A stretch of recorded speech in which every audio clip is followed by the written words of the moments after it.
The action begins in another world.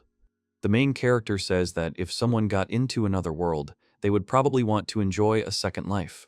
The hero sees a lot of comments on the computer screen. The young man says that he would not advise anyone to stream in another world. The hero is sitting in front of the computer with a bandage on his head.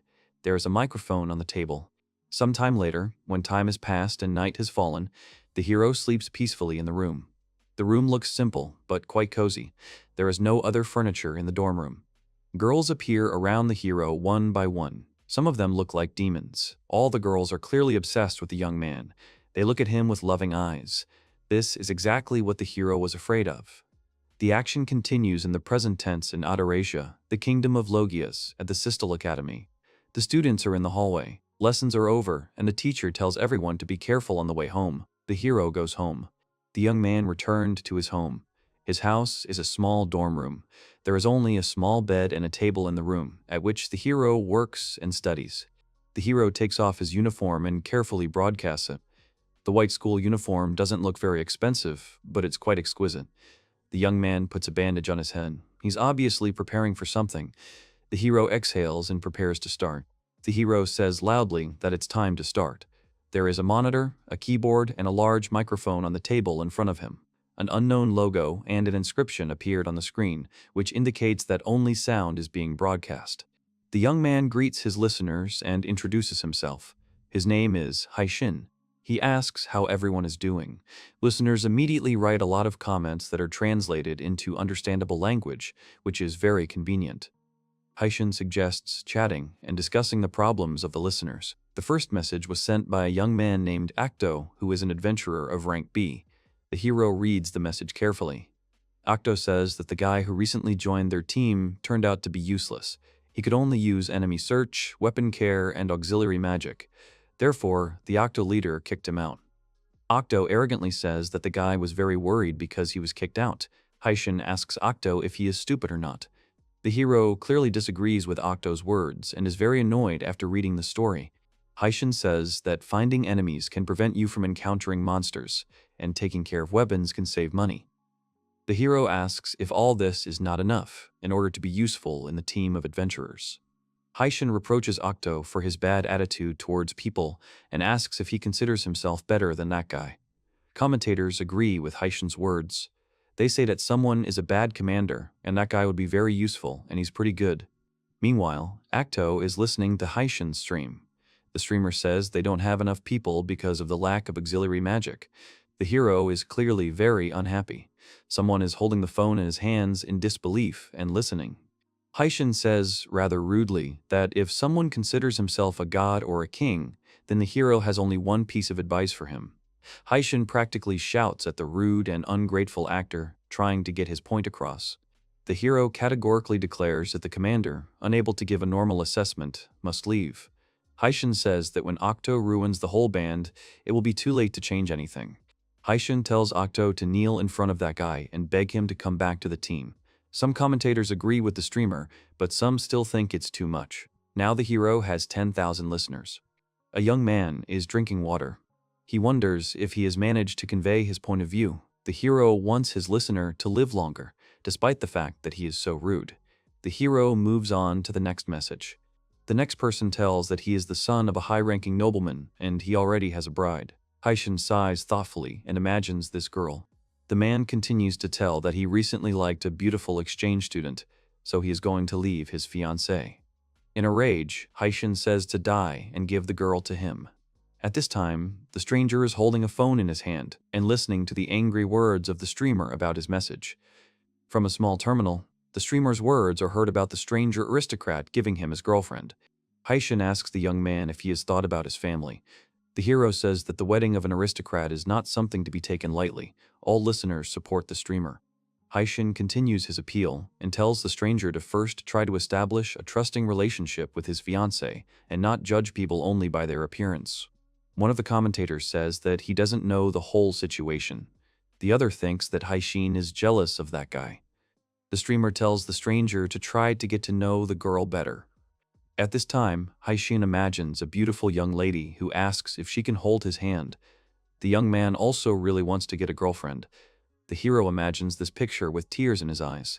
The hero ends the stream and says goodbye to the listeners, saying that he will return to them tomorrow.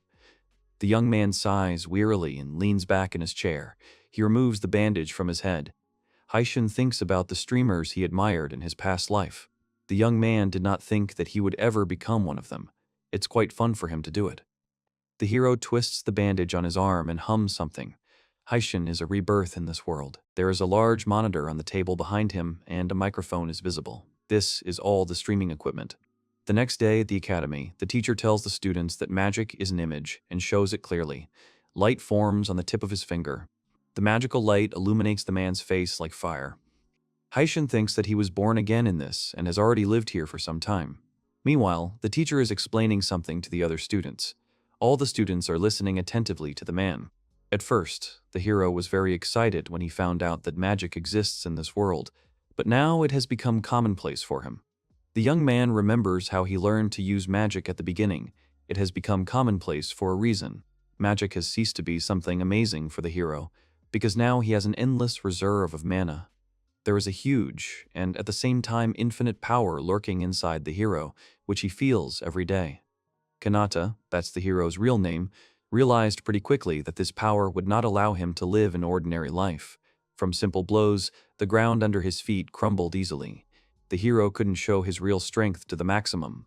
The hero knows that only rich nobles or talented commoners can pass the magic rank test. Kanata held back his strength and was able to gain the S rank. This level was enough for him not to stand out from the rest. Kanata notices that someone is approaching him from behind. The young man already knows in advance who is coming to him. The hero turns slightly to make sure who is approaching him. One of the classmates tells the hero to go home because he is a commoner. His friend tells Kanata that he doesn't even have a last name and shouldn't have come here at all. His classmates are clearly not happy with his presence here. Kanata knows that nobles don't like commoners. The school tries to mitigate this, but some discrimination still remains. All students react to this situation in different ways. The young man bends down a little and thinks that he has to be polite to the nobles at the academy, even though they are the same age. The hero clearly does not want to behave like this, but he has no other choice. The hero folds his hands and, with a smile on his face, tells two classmates to address this question to the teachers because he himself cannot help them in any way. Young people are furious at this reaction. A young student with a high hairstyle grabbed Kanata by the collar of his shirt. The teacher notices the quarrel and asks what the young people are doing. The man wants to stop the fight before it has even started. The teacher continues to chastise the young people and tells them to channel their energy in another direction, since there is so much of it. Suddenly, someone appears and says that she was late, apologizing. Everyone pays attention to her. The girl was clearly in a hurry to go to class and was running fast. She bent down slightly and put her hands on her knees. The girl is breathing heavily and trying to regain her breath. Small beads of sweat are running down her face. The teacher recognizes the late girl. Her name is Maria Ataraxia. The girl has long, beautiful blonde hair and a beautiful figure. She looks at everyone in embarrassment. Maria adjusts her disheveled hair. The teacher says that Maria is at home. She probably has a lot of worries, so he's not going to tell her off. The girl thanks the teacher with a polite bow. The man definitely doesn't want to cause problems for the princess. The man tells the students that it's time to hold a demonstration. Suddenly, a blond young man comes out of the crowd. He resolutely goes straight to the teacher. The young man asks to be allowed to demonstrate everything himself. The handsome young man looks confident. Behind him, Kanata looks at him in disbelief. The young man looks at the hero and says that, after all, it's just an S rank. Kanata looks at him indifferently and doesn't answer anything. The young man has 3 stars on his uniform, which indicates the SSS rank. The young man gathers power at the tip of his finger. He asks the teacher if he just needs to hit the target with low-level magic. The teacher replies that he has covered everything with refractory magic and the student cannot hold back. The hero shoots at a target at a great distance with a small magic charge. The magic hits the target, accompanied by a loud bang. Smoke is coming from the young man's finger. The young man hit the center of the target clearly. The teacher says that one example will not be enough. A light smoke is coming from the center of the target. There is a dark impact mark in the very center. The teacher looks at the list of students and asks Kanata to go to the target. The hero agrees and prepares for the demonstration. All the other students look at him disdainfully and point their fingers. Kanata collects a small amount of magic at the tip of her finger. Behind him are rude classmates, an arrogant young man, and Maria. Everyone is waiting for the hero to shoot. No one expects much from him. The young man easily releases a small charge. Kanata's magic quickly reaches the center of the target. The charge does not hit the very center of the target. A tiny charge of magic shatters the target into small pieces and causes a big explosion. From the blast wave, Kanata's clothes develop behind him. The fence in front of the target is also flying in different directions. The young man looks at the explosion and realizes that he did not calculate the force. Maria looks at the explosion with delight. Arrogant classmates can't believe their eyes. The satisfied teacher holds a handful of ashes in his hands and shows that this is all that remains of the target. The man says it was a great demonstration. The teacher says that now it's time to practice. The rest of the students completely lost the desire to do anything after such a demonstration and laughs a little. A classmate with a high hairstyle gets angry and says that a commoner couldn't do such a thing. He's shaking with anger. Kanata calmly passes by. The hero does not notice his rude words and envious reaction. A classmate with a high hairstyle and his friend think Kanata cheated at the demonstration. They are already preparing to use attacking magic. Young people are annoyed by the hero's strength and abilities. Suddenly, Maria appears behind the young people. The girl asks her classmates what they are doing here. Young people are noticeably nervous in her presence. The girl is clearly not happy with what they were going to do. Two aristocrats turn around and see Maria in front of them. The young people are scared by her sudden appearance. The girl looks at them menacingly. The young people looked down and did not know what to say. Maria slowly approaches the tree. She walks up to the trunk and touches it with her hand. The girl tells her classmates to forget whether a man is a commoner or an aristocrat. Maria taps the trunk with her finger and says that they come here for a reason. A single blow from Maria's finger caused a large through-hole to appear in the tree. The girl tells her classmates to hide their pride away and stop saying rude things. The frightened young men bowed low to Maria and said they would not behave like that anymore. Satisfied with their answer, the girl leaves. Some classmates look at the princess with admiration. At this time, Kanata heard a noise coming from nowhere and turned around. Maria stands behind the hero. The girl tells him that his magic is amazing. The young man thanks Maria. The hero looks attentively at the girl in front of him. He knows that this is Madame Maria, the royal person. The girl is the third princess. Maria looks good-naturedly at the young man. Kanata can feel all the classmates looking at him because he is talking to Mrs. Maria herself. The hero thinks that now numerous glances of envious aristocrats will drill a hole in him. Slightly lowering her head, Maria says that she is very tired of these conflicts because of the difference in status. The girl says these words in a serious tone. She's obviously not joking and wants to convey her point of view. Mrs. Maria quietly tells the young man to listen to the words of the princess. The girl says this quite seriously, but as if she doesn't want others to hear what she says only to a young man. The confused Kanata did not hear the girl's words and asks her what she said. Maria is about to leave and, turning around, says she didn't say anything. The girl is slightly embarrassed. Turning around, the girl smiles coquettishly and tells the young man that even if his classmates annoy him, he should not provoke them. Maria hopes Kanata understands her. Kanata, who does not understand anything, holds his head with his hands and thinks that he does not care about rude classmates. At this time, an arrogant classmate stands behind a tree and looks at the hero with envy. Sometime later, when evening has already come, Kanata conducts a new stream in the role of Haishin. The hero asks the audience how they are doing at work and at school. Haishin is clearly enjoying what he is doing now. Looking at the monitor screen and the rapidly changing comments, Haishin recalls that initially he did not have a computer. He was given one after admission. At first, it was a working terminal.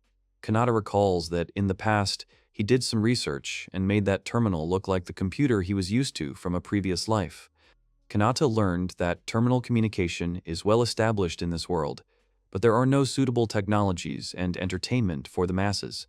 However, using his boundless strength, the young man was able to create an imitation of an internet platform. The hero actually controls this whole system. The hero knows that if someone else had done it, his magic would have dried up very quickly. Kanata tells his listeners that today he witnessed an unpleasant sight. The aristocrats offended the commoner again, and such conflicts did not disappear. The young man is sorry that people cannot live in peace. Commentators write that the difference in status will not disappear so easily, and this is one of the ways to maintain order. Haishin sees that opinions are divided, as always. Suddenly, a colored comment from an unnamed princess appears on the screen. The rest of the commentators are surprised and say that this is a big fan of Haishin. Some people see such a colored comment for the first time. Kanata knows that color comments are accompanied by money transfers. He looks thoughtfully at the screen and asks aloud what is there, opening the continuation of the comment. The girl writes in her message that she is very glad to hear Haishin naked again. She says that money is her way of expressing her gratitude and asks the hero to accept it. Haishin sees a money transfer in the amount of 10 gold coins. The hero thanks the nameless princess. A young man unties his wallet while sitting in front of the screen. The hero looks at the shining gold coin and says that the girl also sent him money yesterday. Haishin thinks to himself, this is an amount of about 100,000 yen. The hero asks if the girl stole money from her parents. An unknown girl writes that she makes transfers from her pocket money, so Haishin has nothing to worry about.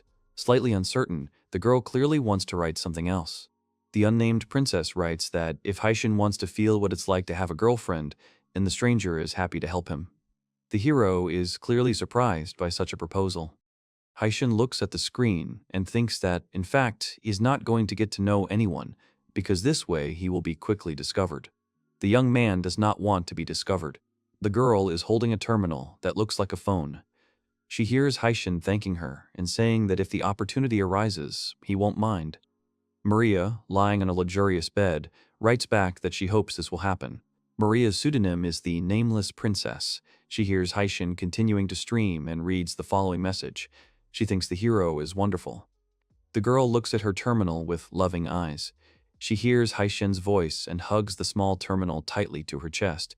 Her face turns red. Confused and in love, Maria rolls around on the bed because she does not find a place for herself. She puts the terminal on the bed and lies down next to it. Haishin's voice is heard from the small device. The girl sighs. Maria approaches the terminal on the bed. Her face is right next to the small screen. The girl gently strokes the device with her hand and says what an unusual person Haishin is. Lying on the bed, Maria says that Haishin burst into Ataraxia like a comet. The girl thinks that, thanks to his influence and charisma, he quickly became a force to be reckoned with. For listeners, Haishin is like some kind of higher power. His words saved lives, and he showed the way to many people. The audience listens to him and shares his opinion. Maria presses the terminal to her cheek. The girl says that the streamer is not afraid to express his opinion and take responsibility. He is very confident in himself. For a second, the girl freezes and looks at the terminal screen. An excited Maria licks the screen and says that Haishin's voice seems to penetrate her head. The girl touches her neck with her hand. Maria says that the streamer's voice seems to cover every corner of her body. The girl sighs languidly. Her own voice sounds different. Maria enjoys Haishin's voice and begs him not to stop. The girl says that she is ready to give him all of herself. She's shaking and making strange noises. Distraught with love, Maria raises her head up and says that she wants to live for Haishin. Her eyes become strange and wild, and her mind seems to be filled with only thoughts of Haishin. In this world, streamer Haishin has crazy female fans. In the dead of night, they all obsessively listen to his streams. In the future, these terrifying feelings will only grow. Haishin is possessed by demonesses, princesses, and even saints. They all dream of meeting him and getting a young man for themselves. Without thinking, Kanata said he wanted to date. All his crazy fans got a chance to do this, wanting to meet him in person. Now each of them is conducting their own personal hunt for him. At that moment, the young man did not even suspect what his rash words and loud statement would lead to. Kanata is a reincarnated protagonist who finds himself in another world. He has great magical power. He is discriminated against at school. In this world, he is the only and wildly popular streamer known as Haishin. The hero says that the unknown girl sent him 10 gold coins again. Kanata is grateful to her. His activities have created something in this world. Haishin-obsessed Princess Mariah says she can keep a streamer alive. Kanata's activities have spawned a real cult consisting of girls obsessed with him. Sometime later, on a clear warm day, after the end of lessons, the hero goes home. Kanata thinks that today he wants to go the way where there are fewer people. Kanata's classmates say that the commoner could not have carried out that explosion, and he was probably lucky. Some people think the hero planted explosives in the target. After that incident, his classmates began to annoy him even more. On the way home, Kanata thinks that he can always relax with the help of streaming. Suddenly, he hears someone shouting loudly around the corner of the building.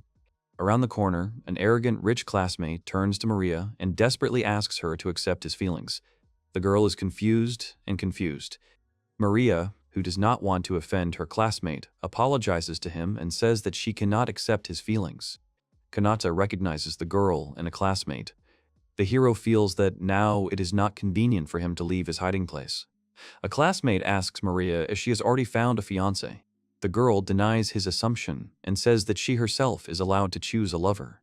Maria says that she already has the person to whom she wants to shine her whole self. The young man does not believe her words. A frustrated young man runs away from Maria in tears and wishes her and her chosen one happiness on the move. The girl remains standing in confusion. Kanata stole a glance at Maria. The hero thinks that the girl is quite to his taste. Maria is an elegant beauty with good shapes and big eyes. The young man leans against the wall. Kanata thinks that anyone who could conquer a girl like Maria is very lucky. The hero realizes that he will have to go the other way and is about to leave. Suddenly, Maria tells him that eavesdropping is bad. The girl says she immediately noticed Kanata when he was standing around the corner. The hero apologizes in fright and says that he was just walking home and then did not dare to pass by. Maria looks coquettishly at the young man. Smiling sweetly, Maria says that she was just joking. Kanata exhaled with relief and thanked the girl for understanding. The hero says goodbye to her and leaves, leaving Maria alone, who did not expect this. The girl folded her arms and touched either her face. Maria wondered if she had heard a familiar accent from Kanata. She's not sure if she imagined it or not. The action continues some time later. Evening came and the lighting lanterns lit up on the buildings. Kanata has started his new stream. The young man enthusiastically greets his listeners and apologizes for keeping them waiting. Meanwhile, in her room, Maria, who was madly waiting for the start of the stream, was going crazy with joy. The girl rolls on the floor screaming about how much she loves Haishin and what a delight his voice is to her ears. A moment ago, she was in the form of an elegant lady. Suddenly, she hears the sound of money transfer on the stream. On the stream, Haishin is surprised at how much money was transferred to him. The hero says that he is glad of this, but first of all, the listener must take care of himself. This interested Maria. The girl is interested to know who decided to support Haishin. Maria looks at the terminal screen with a grin. A message appears on the screen stating that the listener can afford to transfer so much money. Haishin continues to stream and tells the listener that this is his first letter. An energetic Maria approaches the terminal and shouts at an unfamiliar listener not to embarrass himself. The streamer reads the letter. The stranger writes that it is believed among humans that the demon race should be destroyed. Haishin thought about it. The young man says that he doesn't understand those who talk about the demon race like that. Haishin asks why they can't live peacefully. The hero is sure that this confrontation only harms both sides. Haishin says that he has never met demons, but he is sure that there are good demons among them. The young man thinks that among them there should be those who want to live in peace, and among people there are also such. The commentators are shocked. The young streamer claims that he has heard that demons are very cruel, but the hero says that there are enough bad people too. People on the streets listening to him are very surprised. Haishin asks the audience if everyone has heard about the use of people and discrimination. Maria repeats his words thoughtfully. The girl remembers how some time ago she was traveling somewhere in a luxury carriage. Maria rides in her expensive carriage. Suddenly, the girl asks Sebas to stop. The girl gets out of the carriage and goes somewhere. The subordinate turns to his mistress. Maria finds herself in a place where you can buy labor. People locked in cages beg them not to punish or beat them. Someone turns to the girl and tells her not to look like she knows what they've been through. The girl turns to her subordinate and asks what kind of place this is. Sebas explains that it is a wound of the workforce and says that she has read about tacos in textbooks. The girl wonders why it still exists. Sebas suggests a change of location. Upset, Maria is sitting near a large tree. With tears in her eyes, she asks Sebas if all this can be stopped. The girl wipes a tear on her face. Sebas tries to explain to her that the law is quite difficult to change. The subordinate says that the acquisition of labor is beneficial for some nobles and officials. A depressed Maria asks what to do then. Sebas tells her that he doesn't know. The man hands the terminal to the girl and says that he has heard that there is a person who helps to find the right way. Maria picks up the terminal. She has also heard of such a person, but she still has doubts. The girl decides to try it. She does not fully believe that there is such a person who can solve this problem. She is writing a letter to Haishin. A streamer reads a letter from an unnamed princess saying that she wants to eliminate the labor market. Haishin is surprised that there is such a thing in this country. He believes that taking away people's freedom is terrible. Commentators are surprised by his naivety. Haishin says that he is not one of those people who can change the law. But if the girl is really a princess, why doesn't she take the first step herself? The hero understands that it is very difficult to fight against the old rules. The streamer is sure that there are many lives that a girl can save. People who are being mistreated are looking forward to reforms that will improve their lives. The hero is not sure that the listener is a real princess. Maria says to prepare the carriage. The girl confidently gets up from the ground and tells Savas that now they will go to her father, who is the king. The subordinate does not believe her words. After that, Maria took the situation under her personal control. The use of labor was abolished and a strict ban was imposed. The suffering of the people was over. The girl says that's why she believes in Mr. Haishin. Maria is sure that the streamer is showing her the right way. The girl is sure that discrimination must be combated, so at the academy where she studies, she became an intermediary between commoners and nobles. Maria looks hopefully at the dark sky. Suddenly, the girl hears a notification sound on her terminal. She reads the comments and sees that the female commentators are arguing with each other who will go on a date with Haishin. Maria, who is furious, is surprised that someone considers themselves worthy to go on a date with Haishin. She tells them to know their place. The girl writes from her account that she is the only one who is most suitable for Haishin. Maria mindlessly sends a huge amount of money to the streamer. Suddenly, the streamer tells everyone to stop acting like that. The young man says that he appreciates the feelings of his listeners, but he does not like people who arrange quarrels online. Maria is shocked by his words. Obsessed with Haishin, Maria tearfully thinks that the streamer does not like her. The girl cries a lot and thinks that the hero hates her. Haishin says that if the listeners realize their mistake, then he forgives everyone. Distraught with happiness, Maria says that she understood everything. The girl says that she is not experienced yet, but she will try her best. The young man thoughtfully repeats the words about getting along with demons. The hero thinks it's a good idea. Haishin wonders what the demon lord looks like. The streamer asks the listeners if anyone has seen him. After his words, all the listeners look at their terminals in horror. Horror appears on their faces from surprise. Each of the listeners of the young streamer tells him not to touch on this difficult topic for discussion. The ignorant Haishin continues to reason. The hero says that he really wants to see a world in which humans and demons could coexist peacefully. Suddenly, the hero hears the sound of a new notification. Kanata also sees the message that one of the listeners thinks he is an interesting young man. The listener writes that he will also try to think positively. Kanata did not know that he had touched upon the forbidden topic of this world. The action unfolds several months before Kanata's scandalous statement. The demoness with horns says that she is bored and does not want to kill people. She tells them to start over and uses spatial transfer. The subordinate is delighted that the demoness used spatial transfer. He says that this magic is beyond the SSS rank and people had no chance.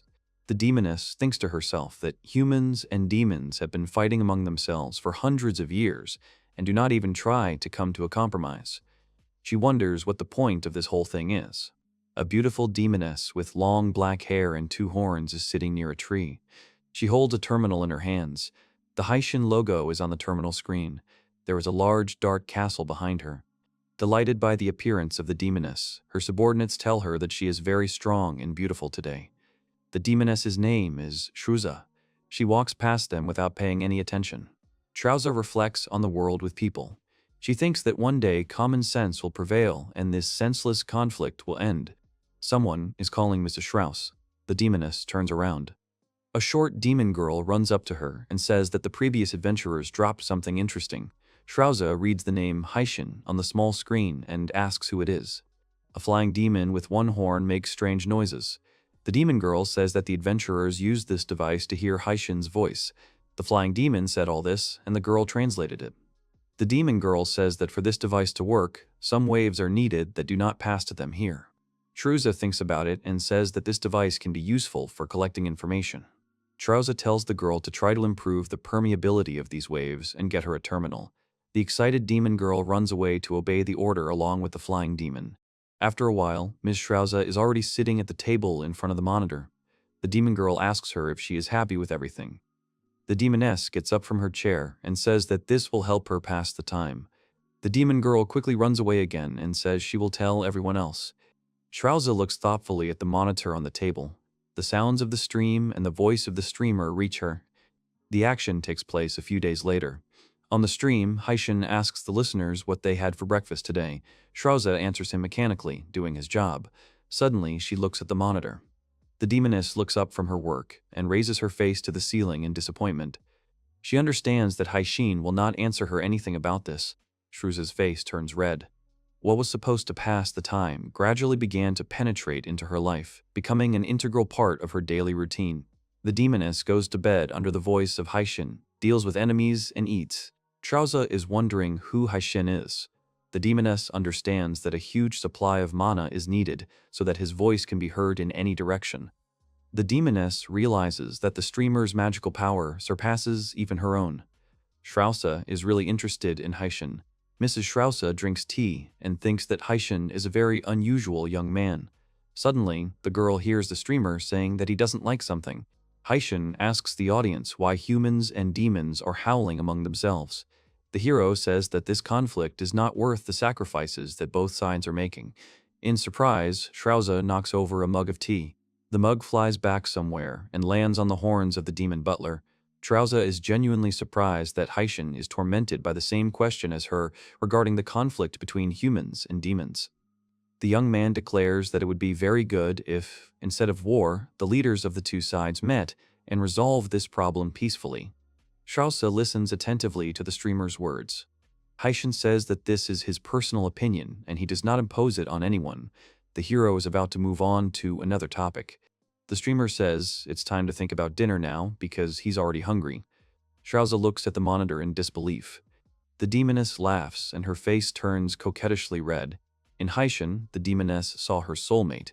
Trua is sitting in front of the monitor and listening to Haishin's stream. The girl sends the hero a huge amount of money by transfer. The streamer tells the stranger to take care of herself first. She tells him that her wallet is his wallet. Obsessed with love, Shrouza says that now is the happiest time of her life. The girl is breathing heavily. Shrouza also turned into an obsessive fan of Haishin. Kanata continues to stream and talk about discrimination. Shrouza hears the notification sound. The nameless princess beat the money transfer of the demoness, which she is not happy about. The demon girl turns to Mrs. Strauss and asks her what happened. The demoness is furious. Haishin continues to stream and says it would be nice to get along with the demons. While Shrouza continues to get mad at the nameless princess, Haishin says he's wondering what the demon lord looks like. The hero asks if anyone has seen the demon lord. Shrouza hears the last phrase and pays attention to it. The demoness writes that Haishin is an interesting guy. The girl says she will try to think positively. The streamer asks if she is imitating the demon lord and says she hopes to meet her. The demon girl asks if she wanted to write.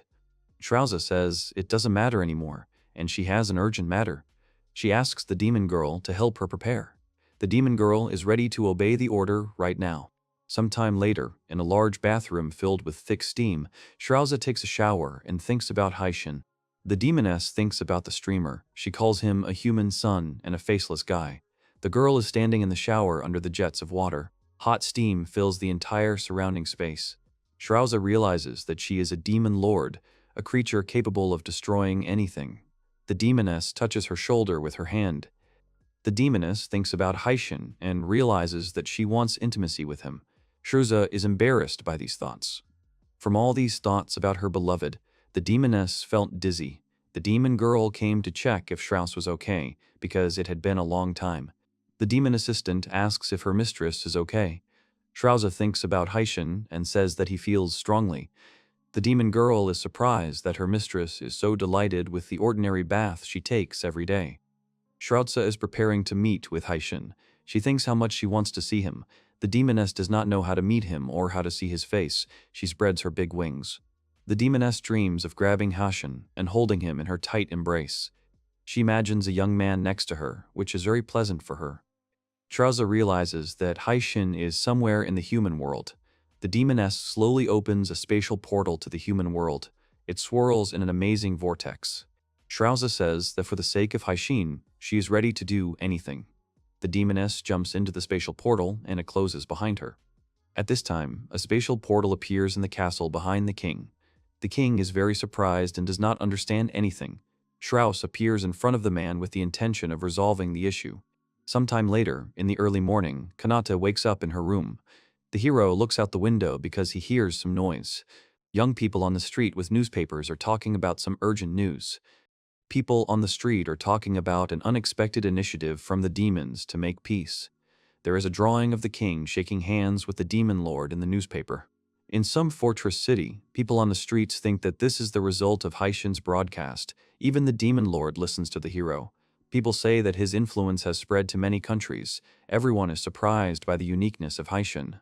At this time, a young man is watching passers-by from the window. Kanata became famous in places he didn't even know anything about. The hero assumes that people on the street are preparing for the festival. Haishin is actively streaming. During this, Maria and Shruza obsessively listen to his voice. The girls' faces turned red. Sometime later, Kanata is doing something with her computer. He finally finished some work. The hero says that he is going to check something in the evening. Kanata decides to go and eat something. It is quite noisy on one of the streets of the city. Warm weather and clear skies accompany people. Kanata walks down the street with a baguette in her hands. The young man thinks how nice it is for him to sometimes walk around the city on a day off. There are a lot of people on the street. Everyone is in a hurry to go about their business. The young man thinks he needs to unwind. The hero is going to bite into a fresh baguette, thinking about how delicious it is. Suddenly, he hears someone's dissatisfied voice. The man screams that some young miss has defiled him. A tall, sturdy man is shouting at a little girl. He tells her not to look away because it's her fault. The man demands compensation for his ruined clothes, and he has a food stain on his chest. Young people standing nearby say that the man is clearly wrong. One of them says that the man pushed the little girl himself. Kanata hears their conversation. The hero thinks that this is too formulaic a situation and looks around to see if there are any guards nearby. Kanata doesn't like to get involved in this kind of thing, but he doesn't want to leave an innocent girl alone either. The hero turns to a tall man. Kanata comes closer and asks the man if he thinks he's too wide here. The hero asks if the girl ran so fast that she broke his skull. The man notices the young man and asks what he needs. He still continues to hold the girl's shoulder. Kanata tries to come up with a witty answer during this pause. Kanata, who did not come up with anything, kneads his wrist and tells the man that it's time to end this. He demands to let the girl go, and at this time his hand is filled with powerful magical power. The young man grabs the man's hand and easily lifts it up. The man is amazed at such an action. He feels how strong Kanata is and does not understand how this is possible. The man breaks out and runs away, saying that he has to go to work urgently and he is already late. Kanata looks after him disdainfully. The young man is furious that the man did not even apologize. Kanata asks if the girl is okay. The girl is surprised by something. The hero asks what happened, but the girl says nothing and lifts her hood. A beautiful short girl with blonde hair and big eyes appears in front of the young man. She says Kanata's voice sounded familiar to her. The hero thinks that the girl may be his listener. Kanata is fighting with himself because he wants to reveal himself in order to start dating her, but at the same time, he is not sure that since she listens to him, she definitely likes him. The young man suggests that the girl go home before she gets into trouble again. The stranger replies that she will be fine, feeling the powerful force in her hands. The girl says that she could have fought off that man herself, but was afraid to cause serious injury. Kanata does not believe her words because the man seemed to him quite strong. An unknown girl tells a young man that she appreciated his kindness. She thanks the hero by calling him a stranger. She's a little confused. Kanata smiles sheepishly and says it wasn't difficult for him. He says that sometimes it's nice to help a beautiful girl. The stranger exclaims in embarrassment.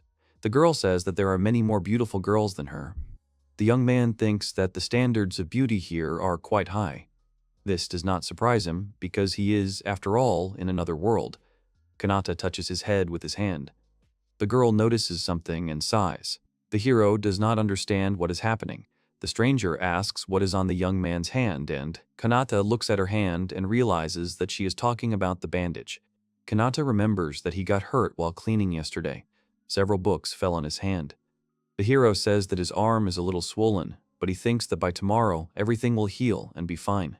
The girl smiles and tells the hero to take better care of himself. The emotional Kanata pats her on the head and says that she is kind, unlike his classmates. The girl looks at him in surprise. The stranger pulls away from the hero's hand. The young man thinks he did something unacceptable and apologized. The girl says that this is not the case. Kanata says that the girl is younger than him in appearance.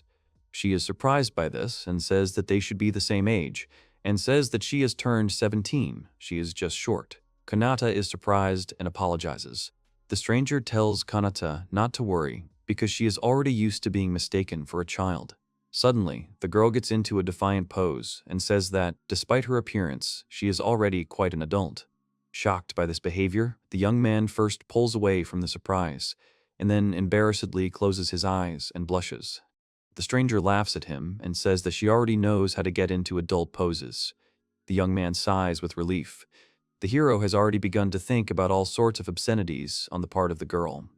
The girl, in a modest bow, tells the hero that they will meet again and calls him a kind man. Kanata says goodbye to the stranger and tells her not to forget to look around. The young man leaves and thinks about the girl's appearance. She was wearing a cassock and a cross on her chest. The hero assumes that the girl is studying to become a nun. Kanata decides not to think about all this much. The young man realizes that it's time to go home. Sometime later, when evening had already fallen, the girl returned to the church. Two girls are standing in the middle of the room. One of them tells the other that she would like to tell her that the walk went well. A dark-haired girl tells a short girl that she heard that a girl like her almost got into trouble. The girl says it's pretty sad to hear. The girl says that if people knew that she was a saint in front of them, nothing like this would have happened. A short blonde girl looks at her interlocutor. The girl with dark hair says that it is unfortunate the presence of a saint is necessary for the kingdom. A short girl is the key to negotiations with other countries. The girl doesn't want to listen anymore and leaves. The saint holds a large cross in her hands and says that people should not be divided into higher and lower, eradicating sin. They should not hate humanity. A calm smile is visible on the saint's face. A girl with dark hair puts her hand to her face and says that the Holy Virgin is very merciful to people. The saint says that her walk was not so bad. The girl says she met a kind man today. The saint remembers that the voice of that kind man was familiar to her. She doesn't want to think that it sounded like the voice of an acquaintance and thinks that she just imagined it. The girl moves the chair. The saint sits down on a chair in a large, empty room. She made sure that there was no one else here. Her expression looks strange. The girl carefully takes out some kind of device. She's holding a small terminal with the Haishin logo on the screen. Lavushka turns on the device. The whole room is filled with Haishin's voice on his stream. The streamer apologizes for keeping everyone waiting and says he will definitely read all the emails. The Holy Virgin is waving a chair over her head for joy. She is glad to hear from Haishin. The saint puts the phone on a chair and kneels in front of it. The one called the saint turned out to be another obsessed listener of Haishin. The girl listens to the streamer and says that he has a divine voice. The girl puts her head on a chair next to the terminal. There are several reasons why she also went crazy over Haishin, but in fact, she just really likes the young man's voice. The saint's assistant leaves the church. She thinks that the saint is always very calm, which the girl really admires. At this time, wild screams can be heard outside the door of the room where the saint is located. The girl asks why Haishin has such a pleasant voice. The girl gradually takes off her outer clothes. She says she cleanses her body every day. She's shaking a little. The saint cleanses her body every day so that one day she can give all of herself to Haishin. She is a model of calmness for everyone, but not when she listens to Haishin's stream. While the girl listens to the streamer's voice, she begins to feel strange sensations in her stomach. From these sensations, the girl bends down.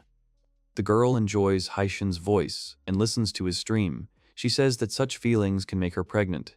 Suddenly, Haishin says he wants to show his listeners something before he continues streaming. The girl looks at the terminal in surprise and gets up from the floor. The saint asks the streamer with great interest what he is talking about. All her clothes are in disarray. Her hair is disheveled. The small terminal starts to vibrate. The streamer's hands are visible on the screen of a small terminal. He says that now he can show everyone his hands and asks if everyone can see for sure because he is not sure about it. The shocked girl silently looks at the small screen and the image on it. She can't believe her eyes and asks how this is possible. The saint begins to go even more crazy.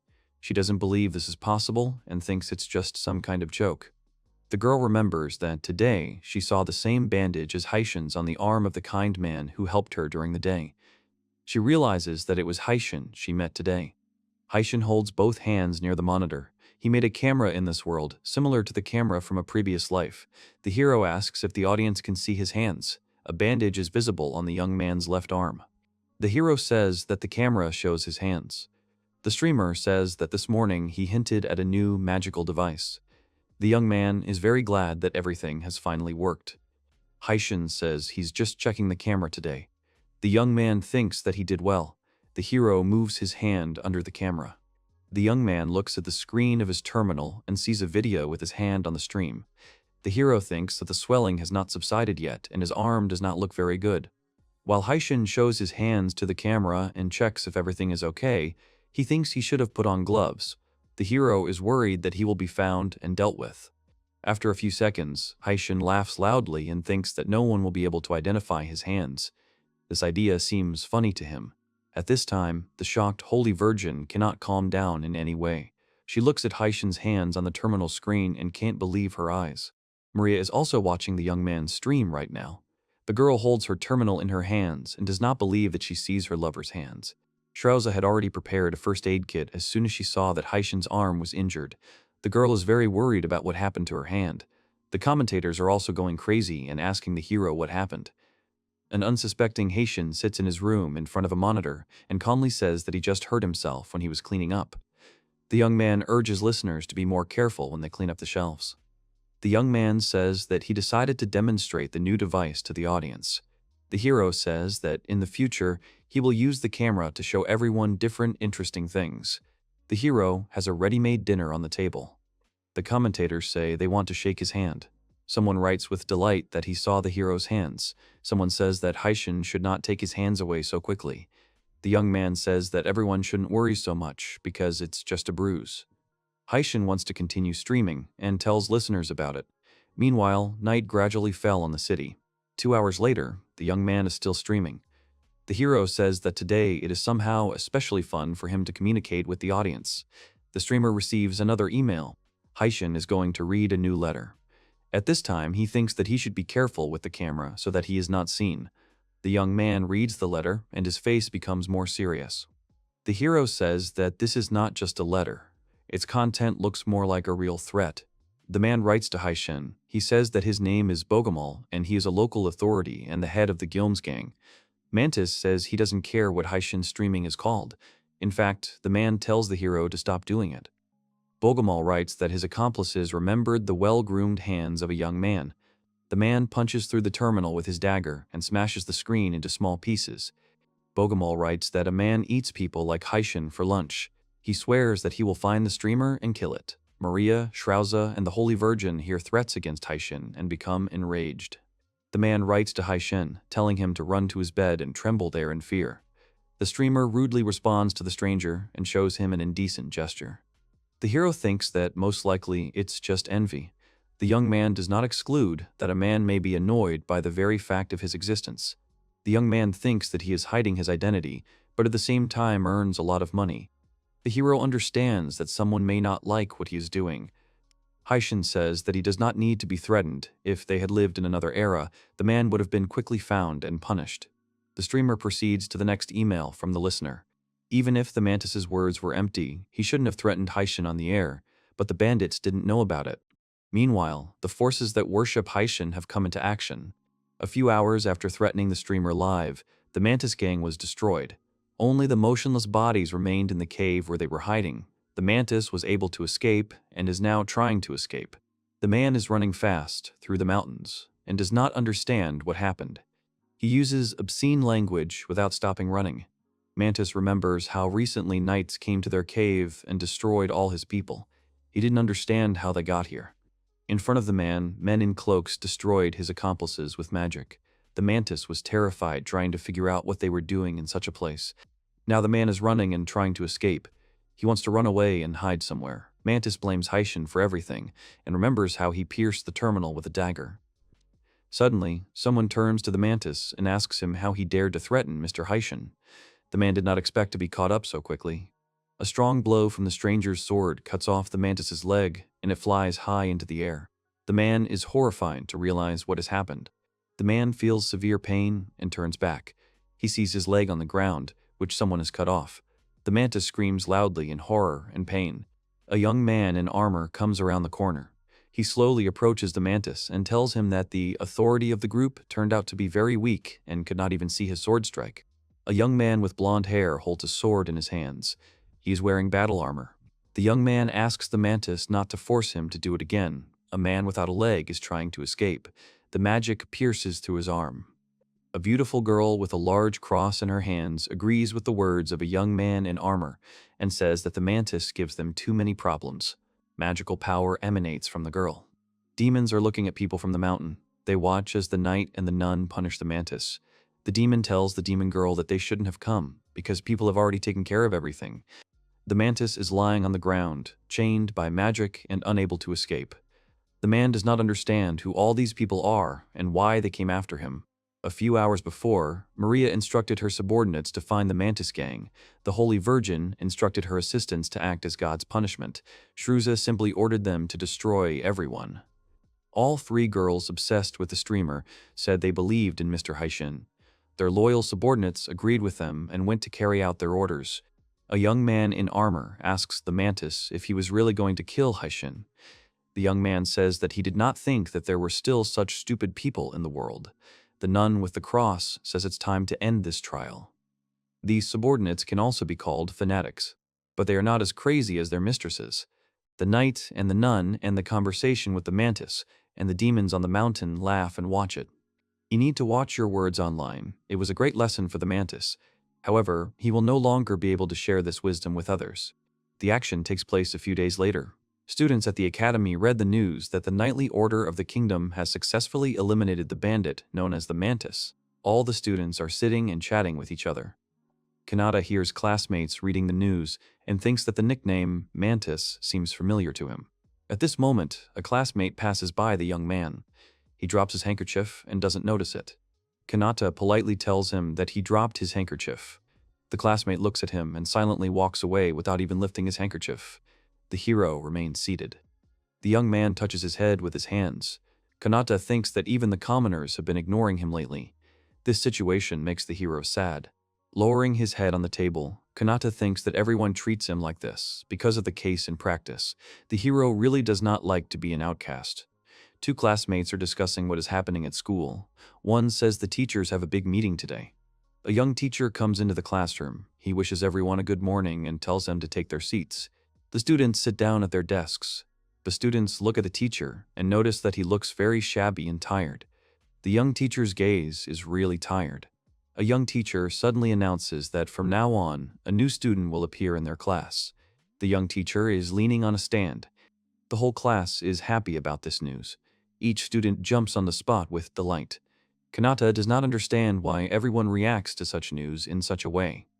A short girl walks down an empty corridor. The teacher says that the new student is an indispensable part of the kingdom. The girl has close ties with the monarch's family. Before that, only a select few knew her by sight, but now she has decided to go public. The young teacher tells all the students never to be rude to her. The teacher asks the girl to come into the classroom. All students listen carefully to what the teacher is saying. Kanata sees the new student and does not believe his eyes. The young man looks at the girl in surprise. A short blonde girl with big, beautiful eyes walks into the classroom. The girl introduces herself and says that she is very pleased to meet everyone. The girl's name is Alfana. She is quite young, but she has already been canonized. Kanata looks at her in horror and realizes that this is exactly the girl he saved some time ago and whom he touched on the head, showing his disrespect. Students from all over the academy rush to Kanata's classroom to see the saint in person. The news that a saint had transferred to Class S shocked everyone. Crowds of students from different classes are running to meet Alfana. The young man is watching everything that is happening with a smile on his face. Kanata is a little surprised that rumors about Alfana's appearance at the academy have spread so quickly. Alfana is sitting at her desk, confused. The girl was surrounded by students from all over the academy. Everyone tells her that they dreamed of meeting her and asks her to take a look at him. Kanata silently looks at everyone. Such a reaction was predictable for him. One brave girl asks Alphana why she decided to transfer to this academy. Alphana is a little confused by this question and looks awkwardly at a brave classmate. The saint replies that her translation is something like an excursion. Alphana smiles mysteriously and winks at the classmates around her. The girl says that in fact she has a definite goal. Kanata looks ahead thoughtfully. The hero was thinking about something. The young man remembers reading about the saint as a child. When Kanata was reborn, he actively explored this new world for him. The hero remembers that every few decades, a girl with a suitable character and magical abilities is chosen for this position. The saint has the authority of the church and is active in the diplomatic arena. Also, the saint has connections with the royal family. In other words, the saint is one of the most important figures in the country. Kanata heard that Alphana is friends with Maria. The girl arrived by carriage after a diplomatic mission.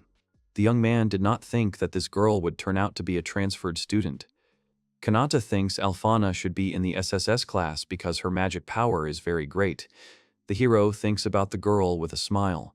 Kanata remembers that when they first met, he stroked Alphana's head. The young man is very glad that the girl did not consider this an insult. The hero thinks that he has an unremarkable appearance and, most likely, Alphana did not even recognize his face. At this moment, one of his classmates passes by Kanata. He pushes aside everyone who stands near the saint. The young man gets into a confident pose and turns to Alphana. He says his name is Zector. He is the second son of the Rondor family. Zector is studying in the SSS class. Alphana, who did not expect such pressure, replies that she is also pleased to meet him. The Zector asks the saint if she knows that Mary is absent from school today due to official duties. Maria also studies in the SSS class. Alphana didn't know about her friend's absence. The inspector asks the girl if she would mind if he gave her a tour of the school instead of Maria. The young man addresses Alphana by name. Alphana smiles sweetly and tells the prisoner that she appreciates his help, but the girl is forced to refuse. The young man is surprised by her refusal. The saint asks the young man if she allowed him to call her by her first name. There is a threatening energy coming from Alphana at this moment. The prisoner is scared and upset. The young man makes a low bow and apologizes to the saint for such behavior. Kanata thinks that this is the guy who humiliated the commoners. Alphana quickly put him back in his place. Everyone laughs at him. A humiliated young man walks past Kanata. The hero thinks that their next lesson is practical and he doesn't have time to gloat. Kanata thinks it's better for him to think about the evening stream now. Sometime later, the students find themselves on the field for practical training. Alphana is standing near the fence and preparing to demonstrate her strength. The teacher is standing next to her. Fragile little Alphana sends a water spit spell right at the target in front of her. The girl creates a flat, powerful braid. Alphana's water spit quickly flies straight to the target and cuts the target into two parts. There is a loud crackling of wood. Classmates are standing behind a protective fence. Classmates look at the target cut in half and realize what a saint's real strength is. Water flows down the two halves of the wooden target from the Alphana water spit. One of the young people says that Alphana is amazing and no worse than Maria. The second says that she is even better. But the strange thing is that she ended up in the S class. The third one says that it would not be bad to make a good impression on her. Kanata hears their conversation and thinks that classmates can be understood. Getting to know Alphana will greatly help their families, but the hero thinks it's better to focus on himself than to do things like that. The elderly teacher says that Kanata is next on the list. A young man comes out of the crowd of students and approaches a man in front of a protective fence. Alphana is still standing nearby. Kanata and the saint cross paths and pass each other. At the moment when they find themselves next to each other, Alphana whispers good luck to the young man and calls him a kind man. Shocked by her words, Kanata turns around after her and looks at the girl's back. The young man cannot believe that the girl said such words to him. Alphana leaves the training area as if nothing had happened right now. The girls are quietly humming a song. Kanata is still wondering if he imagined it. The hero realizes that Alphana wished him luck. Confident, Kanata goes to the place where the spell is demonstrated. The hero thinks that a beautiful girl wished him luck, and now he has to set a good example.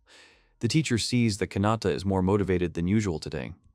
The young man takes a fighting stance and thinks that now he needs to control his force as well and not make an explosion like last time. The hero forms a water spit spell. The young man directs the final spell directly at the target. The rope's water spit hits the exact center of the target and does not pierce through it. The hero was able to restrain his strength this time. The teacher approaches the target and curiously examines the trail left by the young man in the middle of the target. The man was thinking about something. Arrogant classmates say that Kanata is as self-confident today as ever. One of the young men asks what such a commoner allows himself. Kanata silently looks at them and thinks that the familiar atmosphere has returned. The young man slowly returns to the crowd of classmates. Alphana stands a little apart from everyone. Kanata thinks his classmates can say whatever they want because he doesn't care about their rude words. Suddenly, Alphana's voice is heard. The girl is definitely shocked and upset. The saint asks if she heard correctly that a classmate called Kanata a dirty commoner. The young man did not expect that Alphana would decide to stand up for him. He looks at the girl in surprise. The saint stands in front of the hero and says that when she heard Mary's story, she thought it was a joke and this could not be. Upset by this injustice, Alphana says that she did not expect that the aristocrats of this academy really humiliate ordinary people because of their status. The girl is holding a large cross in her hands. Alphana says that the magic Kanata demonstrated was so wonderful. The girl says that she used brute force, and the young man's spell was extremely accurate. All the classmates are shocked by her words. Far away, the teacher standing near the target turns around and thinks that Alphana has amazing control, but an inexperienced magician will not be able to notice anything. The man is definitely amazed at such skill. Alphana puts pressure on everyone with her strength, and says that students have no right to say this to anyone, especially to a person who is more talented than them. The girl says that nobles should not consider themselves to be someone special. The students ask her for forgiveness. The saint says that it is bitter and insulting for her to watch such scenes. All classmates are practically on their knees in front of the girl. There is a huge shadow behind her, which terrifies everyone. Alphana says that all the classmates have disgraced themselves. Behind the girl stands a huge, frightening skeleton with a huge cross in his hands. The saint looks at all the disciples with serious eyes. Obviously, she's not joking. Kanata looks at the whole scene and thinks that he enjoys watching others being scolded. But the young man thinks that his classmates see something that he does not see because their reaction is quite strange. Arrogant classmates are pinned to the ground by the powerful force of Alphana. Young people cannot get up from the ground. They struggle to get up, leaning on their hands. Kanata thinks it's too dramatic for them. The students look at him angrily. Embittered classmates look at the hero and think that because of him they received a reprimand not only from Princess Mary, but also from Saint Alphana. Kanata sees their attitude and thinks that because of this, they began to hate him even more. Sometime later, on a lunch break, Kanata sits alone on a special structure and eats. The young man thinks that he has not been able to talk to Alphana properly. The hero looks thoughtfully ahead. The young man finishes his sandwich and thinks that everything is not so bad, because he has his listeners. The hero is a little upset. Kanata decides not to be sad. The hero raises his hands high in the air and thinks that he now needs to come up with a new greeting for the stream. This thought lifts the young man's mood. The hero says the greeting aloud on the stream. First, he greets the audience and apologizes for the long wait. Then the hero urges everyone to start and so on. He doesn't notice that a girl is approaching him from behind. The young man feels someone's presence and hears the footsteps of an approaching person. Kanata turns back sharply. The hero sees a girl in front of him and his eyes get bigger from surprise. Alphana smiles sweetly at the young man and asks who he was talking to just now. Kanata did not expect Alphana to come to him. This unexpected meeting during the lunch break scares Kanata, as he may be exposed. Surprised by the unexpected appearance of Alphana, a young man asks the girl what she is doing here. Kanata is definitely nervous in the presence of a saint. The girl is standing in front of him. Kanata got up from his seat in surprise and embarrassment. Alphana says that she decided to explore the academy a little, and while walking, she ended up here. Suddenly, the girl laughs mysteriously and lowers her head down. Alphana gets too close to the young man and tells him that they have met again. The girl calls the hero a kind person and puts a strong emphasis on this appeal. Kanata is amazed by this behavior. The young man looks at Alphana from above. The hero asks if she is the same young lady whom he helped to escape from a rude man on the street. Alphana bites her lip and blushes. Her nose and cheeks are covered with a slight blush. The saint confirms the young man's guess and demands that his reverence be removed. She says that she wants the hero to address her as before, without unnecessary formalities. Kanata does not believe her words and confusedly asks again. The young man agrees and says that he understood the girl's request. Alphana thanks the young man. The girls are sincerely glad that Kanata agreed to contact her without formalities. Suddenly, Kanata realizes that he is alone with the saint right now. The hero is afraid that someone might notice them. The young man thinks he should run away before anyone sees them together. The frightened Kanata looks around carefully, looking for those who can see them. Suddenly, Alphana takes the young man by the hand. The hero pulls back a little from the surprise. The girl wants to tell him something. Smiling charmingly, Alphana holds the hero's palm in both hands and asks if he would mind if she called him by name. The girl suggests that he call her Alphana. There is hope in her eyes for the consent of the hero. Kanata asks in surprise if he can just call her by her first name. The young man says that the girl did not like this treatment in the morning. The hero remembers how Alphana put one of her classmates in his place for such behavior. The saint sits down on a bench and crushes an imaginary classmate with her foot, whom she put in place. The girl says she wants Kanata to address her by her first name. She's putting the emphasis on it again. Alphana tells the hero that they already know each other, so she really hopes that he will fulfill her request. The girl winks coquettishly at the young man and smiles sweetly, covering her smile with her palm. Kanata looks at her with incomprehension and reluctantly agrees, because the girl strongly insists. The young man clears his throat and pronounces the first letter of the girl's name. Then, the hero pronounces Alphina's name in full. From what he heard, Alphin's body seemed to be electrocuted. The girl blushes instantly and her body becomes different. She is trembling in bed. With distraught eyes, she looks at the young man and calls him by name. Kanata looks at the girl and does not understand what happened to her. It seems to the hero as if Alphana was intoxicated by something, but the girl still seems very nice to the young man. Kanata thinks she has a great personality and a beautiful body. While the young man is thinking how perfect Alphana would be, her soul seems to have left her mistress's body and is trying to fly away. She thinks that Kanata called her by her first name, and it means something. The girl can't believe her luck. The shocked and delighted Alphana thinks that when Kanata called her by name in this way, he gave his consent to the conclusion of their marriage. A young man who doesn't understand anything is still standing in front of a girl. Love is blind, that's what they say. Love-obsessed people tend to exaggerate every little thing. While the girl is immersed in her fantasies, Kanata tries to call her and bring her to her senses. But Kanata didn't notice any of this. The young man waves his hands in front of Alphana's face and asks her if she is asleep. The girl does not answer and continues to fantasize. The hero could not possibly know about the hidden desires that lurked inside the girl. Alphana finally came to her senses. The young man asks if the girl has woken up, and she tells him that she dozed off while apologizing. The action takes place the next day at the academy. The bright rays of the sun illuminate everything around and fall on the elegantly decorated building of the educational institution. Kanata walks into the classroom and thinks about where he should sit today. Some students are still in the hallway. Two girls are having fun talking about something. Entering the classroom, the young man immediately notices Alphana. The hero thinks that the girl came without delay, as he expected from her. The girl has already been surrounded by classmates and are trying to get her attention and make friends with her. Someone comes into the classroom. The stranger apologizes and enters Kanata's class. For some reason, all the classmates of the young man are very surprised by the appearance of the girl. The hero notices their surprised exclamations and also looks at the girl at the entrance. Maria is standing in the doorway. The girl tries not to attract attention, but her appearance still cannot go unnoticed. Classmates can't believe their eyes. Someone says that the girl is Mrs. Maria from the SSS class. Maria tries not to notice all the attention that is being paid to her now. The girl calls Alphana and asks her to come to her for a minute. Alphana gets up from her seat and goes to the princess. The girl greets Maria and says that they haven't seen each other for a long time. Maria also approaches her friend. It seems that there is a strained relationship between them. Suddenly, Maria touches Alphana's face in a friendly way and asks her why the girl did not tell her anything about her transfer to the academy. Alphana laughs and apologizes to her friend.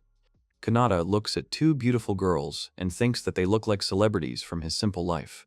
Other classmates say that the girls are too dazzling and painfully beautiful. Alphana tells Maria that she just wanted to feel the atmosphere of the academy. The girl breaks off and clearly wants to say something else. Maria listens attentively to her friend and looks at her. Maria asks what else Alphana wanted to say, but the girl says that's all. The saint turns slightly and seems to be looking back somewhere. Kanata continues to watch their conversation. Looking at the two girls, classmates think that they are very beautiful and refined. Some say they don't know how to even approach them. The students really want to talk to Maria and Alfana. They want to be with them. Kanata looks at them and thinks that the girls are calmly continuing the conversation, even though they are the center of attention. This is obvious to the hero, because the girls are obviously used to being in public and do not see any problem with this. The young man continues to look at the girls. He thinks they look like they're not interested in what's going on around them at all. The girls are under everyone's gaze, but they don't even try to hide from them. The hero thinks that the girls still respond to those who talk to them. Maria always looks at everyone with an indifferent face, and Alfana smiles falsely. The young man thinks that such a reaction sometimes looks too unnatural. Kanata suddenly remembers how Alfana smiled at him yesterday and how Maria gave him advice a few days ago. The hero does not realize that the girls turn on a certain filter with him, especially for him. Girls are only nice to him. Without this filter, Alfana's fake smile is a simple courtesy, and Maria's advice is nothing more than a warning not to create unnecessary problems for anyone. Since the hero does not know about the attitude of the girls towards him, he thinks that he just imagined it. Kanata thinks he's probably getting too hung up on it. The hero remembers how angry Alfana was at the behavior of arrogant and rude classmates and told them to know their place. The young man looks at Maria and Alfana. The girls turn to everyone so that they could be seen better. Maria asks if anyone will notice if she stays here for class. Alfana says she will be caught pretty quickly. Kanata thinks he's a little sad to be alone because it's pretty boring. The hero came up with something and decided to act immediately. A classmate is sitting behind him, reading something. The young man turns to a classmate with the idea that he could use a couple of friends. With his sharp turn and unexpected attention, the hero attracts the attention of a classmate with a book. Kanata greets the young man amiably and asks him what he had for dinner yesterday. A rude classmate tells the hero to shut up. He is clearly annoyed that Kanata decided to talk to him and get to know him better.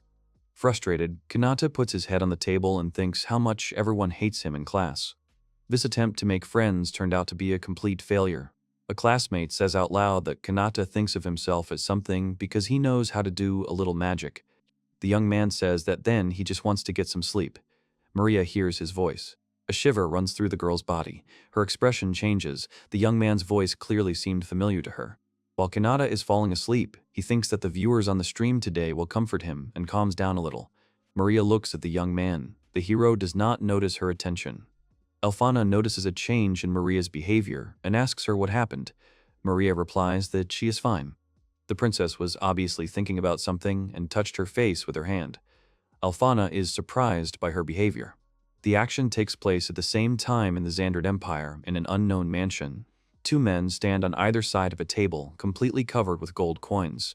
Apparently, this is a huge amount of money. An unknown man in a suit crushed a terminal with the Haishin logo on a small screen with the heel of his boot. A man in a raven mask stands in front of him. A man with a mustache in a suit tells a masked man, addressing him by the name Raven, that he has an order for a raven. An unknown man in a raven mask and a black suit radiates oppressive energy. Raven replies to the man that he listens attentively to his order.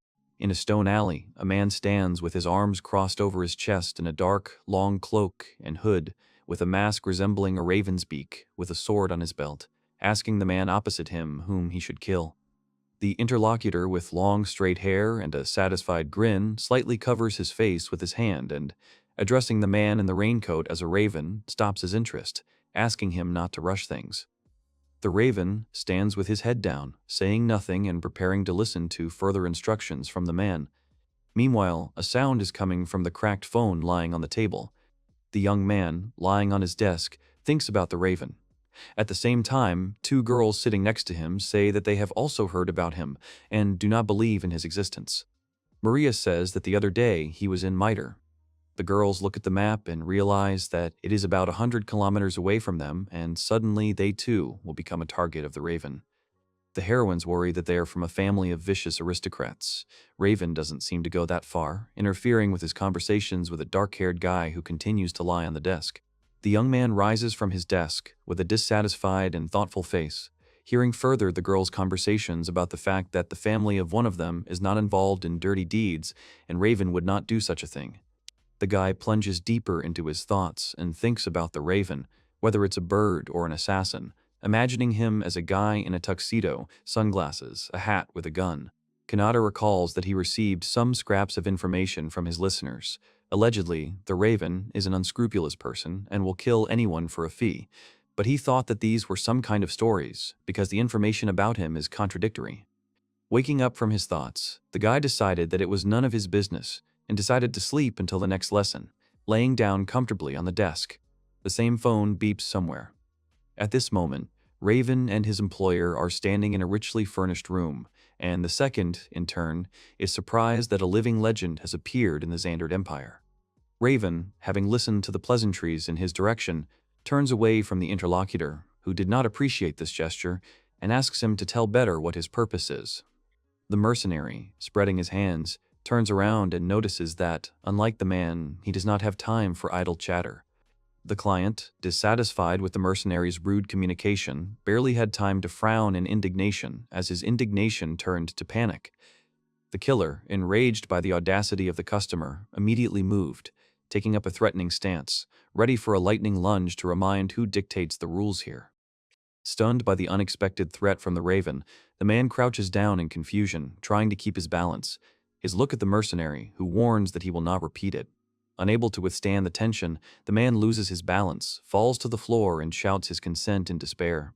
The client seethes with rage, his muscles tense as he clenches his fist in a fit of anger, and shouts that the killer's target is the bastard Haishin, who influences the politics of an entire country. Next to the other lies the device from which the sounds were made. The mercenary stands motionless, towering over the man who is sitting on the floor in complete helplessness. Despite the fear and humiliation, the client does not stop making accusations. He furiously explains that because of Haishin's propaganda, slavery was abolished and his businesses collapsed, leaving him practically bankrupt. Raven interrupts the outraged aristocrat, making it clear that he is not interested in complaints. He understood everything. The client gets down to business, explaining that there is no specific deadline for completing the task, and the target hides his identity, which makes it difficult to find. He adds that the money for the task can be taken in advance. The mercenary turns away from the client, throwing over his shoulder that he does not need the money. The man, confused, asks a question, assuming that Raven wants to receive payment only after completing the task. Completely turning away from the confused aristocrat, the killer calmly declares that he is not going to take this task. In response, the customer's indignant voice is heard demanding to explain the reason for the refusal. Without having time to ask a question and comprehend what is happening, the Raven with a sharp movement takes off the head of the aristocrat from his shoulders with his sword. The head flies off the body, which, having lost its balance, falls on a table filled with coins and smashes it with a crash, scattering gold coins to the sides. Raven, carefully sheathing the sword, decides that the client is dead. There is no request, which means there is nothing to pay for. Hearing the crash, the servants who were in the house hurried to call the owner. Without waiting for an answer, she entered the room where she found the decapitated man, and when she saw the corpse, she screamed in horror at the whole house. The Raven soars into the air and leaps swiftly across the roofs in the midnight darkness. Under the moonlight, he reaches one of the tall buildings. A man in a dark raincoat finds himself on the chapel, which he quickly reaches and stops, standing on the building to catch his breath. Raven stretches lazily, stretches his numb arms, and then touches his cloak with his palm, saying that he is uncomfortable in these clothes. Tearing off her cape, a girl with short hair turns out to be under it.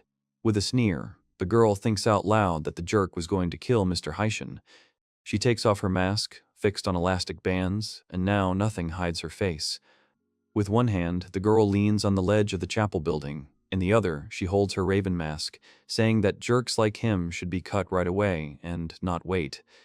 The clock strikes loudly, notifying that it is 6 o'clock, deafening the slightly sitting girl. She takes out her mobile device, holding it in her hands, remembers that the broadcast is about to begin. As soon as the girl hears a voice from her receiver greeting the assembled listeners, and immediately shouts joyfully because this voice belongs to her beloved Mr. Haishin. The people gathered at the bell tower do not understand why the birds are screaming so loudly, but in fact it was the squeaks and screeches of the one who hid under the title of the legendary killer, another Yandere listener. A voice comes from the phone telling me how much has happened. The girl presses her ear to the phone, saying that now every evening she spends waiting for the stream. For her, this pleasant voice seems to heal the soul. The girl has thoughts in her head about how the gentleman will scold her, calling her a bad girl. She is slightly embarrassed by them, saying that she wants to be scolded by Mr. Haishin because, in fact, now she is a murderer who is shirking from work. Raven realizes that she listened to everything that Haishin said, because he ends up saying, "That's the problem." For herself, the girl decides that she needs to be more attentive, and her gaze, like her face, becomes more serious. The guy, sitting in front of the monitor, says that he did everything possible, tried to talk to someone, make friends. The young man enthusiastically talks about it, shares his thoughts. He gets upset, makes a sad face, complains because the first person he met sent him, saying, "Shut up." Therefore, Haishin asks the audience to comfort and regret. Raven clutches his phone while listening to the hero's podcast. She begins to cry, saying that she feels very sorry for Mr. Haishin because his voice is trembling. The girl says that she would never harm another person, despite the fact that she recently cut off the head of a nobleman. Another Yandere is angry, screaming, clutching a device in her hands. She doesn't understand what kind of worm dared to talk to Haishin like that at all. Despite what she heard, she is grateful to the guy that he pleases with his beautiful voice, despite the circumstances. Another heroine, with black hair, mockingly says that this is not surprising because the squad of heroes also begins their speech with insults and immediately receive a curse in the forehead. Alfana is unhappy that she was inattentive and did not even notice what the guy was talking about. But at the same moment, he can be heard saying from the receivers that he was joking. The young man asks his listeners how to imitate tears. He holds out a glass in his hand, saying that he used ordinary water because they could not notice him. But Haishin adds that he really is not very well liked at the academy. There is a strong reaction in the comments. The audience wrote that they believed the truth and almost burst into tears themselves. Then the hero apologizes for the deception and thanks for all the kind words of support addressed to him. One of the comments catches Haishin's attention. Someone asked how the guy would like to punish the brute. He begins to talk about this topic. It turns out that the comment was sent by Raven. She brings the phone closer to her, asking rhetorically if Mr. Haishin has answered her message. The guy says that instead of revenge, he would prefer to give his abuser a second chance. The young man continues to say that even if it doesn't work out, then suddenly everything will come down to small talk. Having joined closer to the phone, Raven considers everything said to be incredibly generous and writes the following comment. The words, "If it's not enough, then tell me," appear on the guy's screen. Haishin laughs, saying that just sympathy will be enough. The girl rises, asking again if just sympathy is enough. She gets up and walks to the locked door, boarded up, standing in front of it.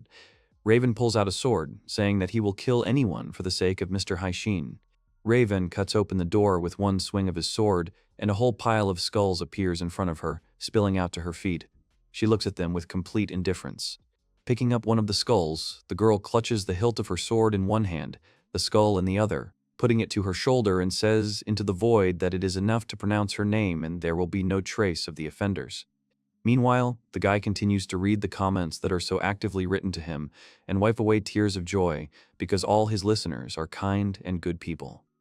The action shifts to the royal capital, the red light district.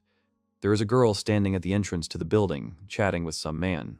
Inspired by the impressions of the meeting, the man tells Kana, the girl at the entrance, that they will meet again soon. As soon as the client leaves the field of view, the girl returns to the interior of the building.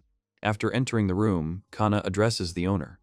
He turns his head in her direction, saying that she did a good job and he has already changed the bed linen. The girl thanks him for this. The owner looks at the girl of easy virtue standing next to her and thinks that all her clients are satisfied after meeting her. So it's not surprising that here, in this place, she is number one. Smiling, the mature charm that drives men crazy says that she is just a pro of this elite brothel, so she does her job without any shame. Taking advantage of the moment, the girl asks the owner if she can leave on a very urgent and important matter. The man understands what she is talking about and reflects that he would listen to the stream himself, but he still has a lot of work to do. After going into a separate room, Kana quickly takes off her dress and carefully hangs it in her wardrobe. Left completely naked, the girl turns to someone's voice saying that she has bright red hair, blue eyes, and a curvy body. Kana is already in her 20s, but every day she blooms and becomes more and more beautiful.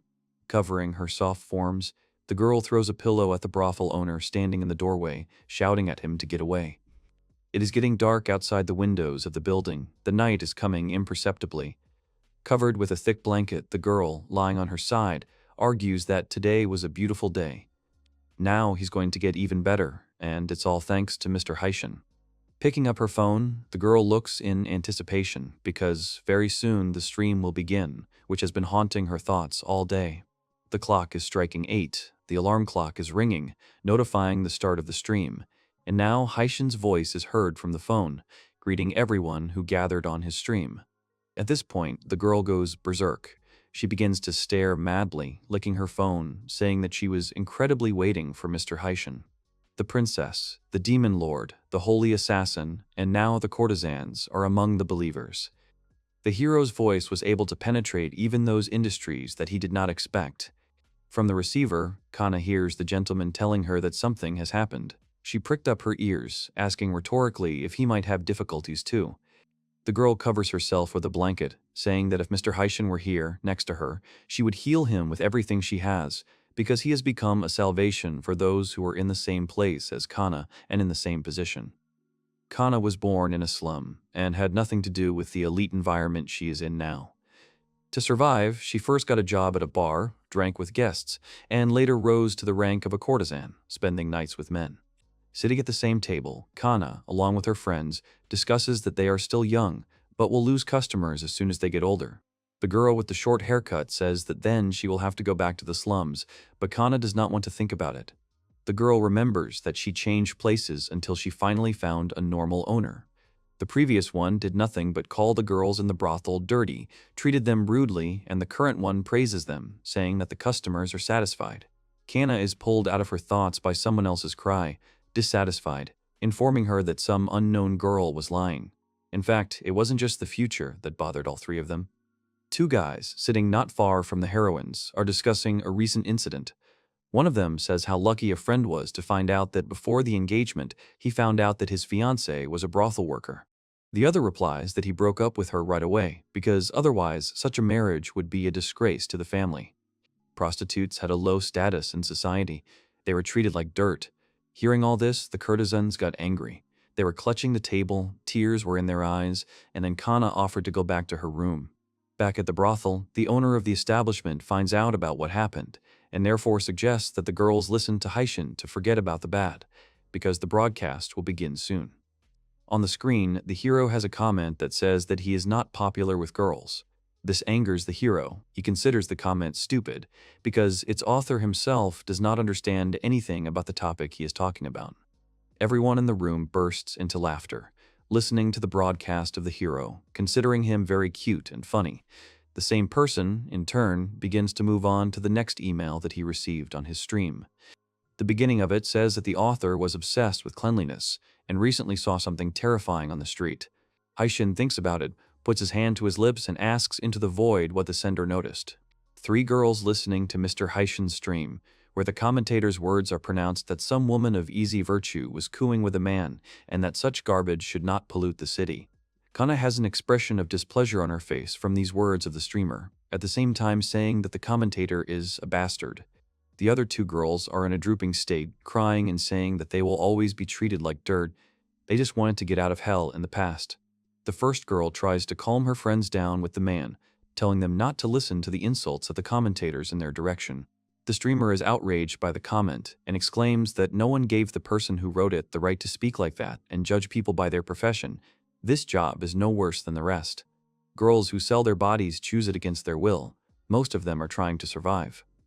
After hearing the streamer's opinion, the comments began to fill up with opinions about his correctness. Haishin urges us to stop treating these girls like trash because this profession also benefits and everyone needs to reconsider their attitude. The streamer enthusiastically jumps up with his hand in the air, continuing to insist that the girls work hard to keep customers happy, that he would like to live in a world where there is no need to be ashamed of his work. At this time, the tears of listeners were shed in the brothels of the country. The broadcast caused a huge public outcry, and as a result, the kingdom changed its attitude towards girls of easy virtue, making it much easier for them to live. After a while, Kana, lying on the bed, listens to Haishin's stream on the phone, thanks him, and says that she does not know how in other countries, but they began to treat them much better. The girl is distracted from her thoughts by the streamer's words that he wanted to make friends with someone, but the first thing they told him was to shut up. At this time, a man knocks and enters Kana's room, who forgot to say something but is scared by an angry and screaming girl that someone dared to shut up Mr. Haishin. The other girls of easy virtue who worshipped Haishin were as outraged as Kana. The topic of who offended Haishin was discussed for some time in all the brothels of the country. A week later, Kanata, walking through the city, thinks about how he is dying of hunger, hoping that fresh bread has not yet been sorted. The hero meets a girl in a dress on the street, who is surprised by the coincidence and asks if the guy's name is Kanata. He, in turn, is stunned by the appearance of a beautiful blonde girl who was Princess Maria. Kanata whispers, covering her mouth with her hand, "Is it good that the girl walks down the street alone?" To which she receives a positive response. The guy turns out to have a different opinion when the interlocutor says that she is sure an elderly man, her subordinate, is already rushing to them.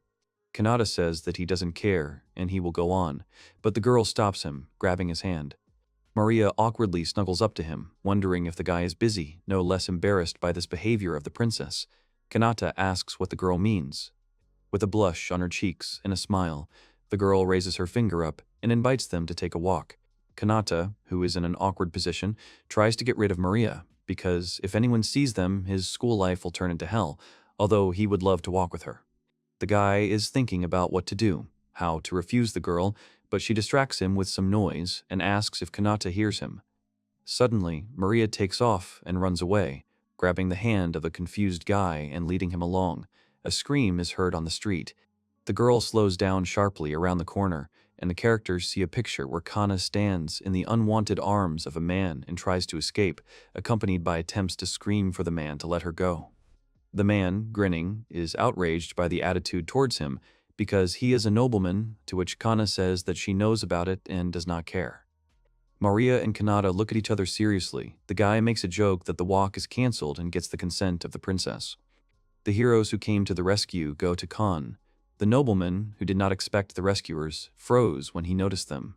Kanata and Maria, standing in confident poses, ready to deal with a bad man to a girl in broad daylight, tell a man to take his hands off him.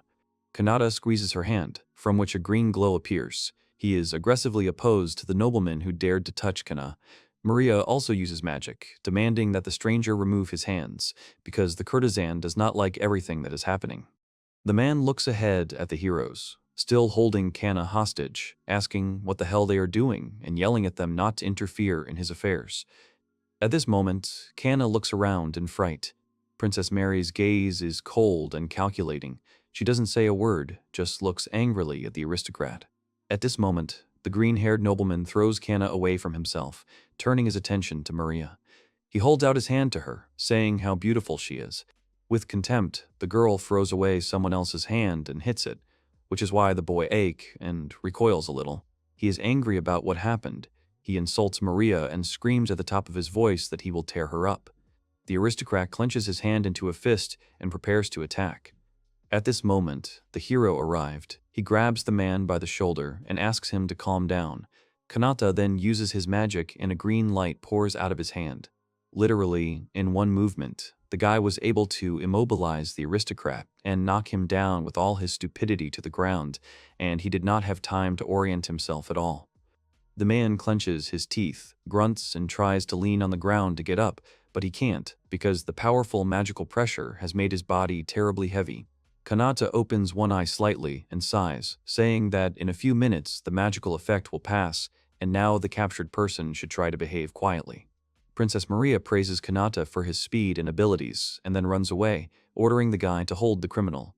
When asked where she goes, the girl does not answer anything. The aristocrat continues to be outraged, because an ordinary commoner has raised his hand to the highest stratum of society, and does not even worry about the consequences. Kanata says that this is an ordinary self-defense, and he is not in danger for the act he committed. Meanwhile, Kana is watching everything that is happening. She clasps her hands and apologizes because this man has caused trouble. The guy's mind runs over the fact that the girl in front of him is just incredibly beautiful and attractive.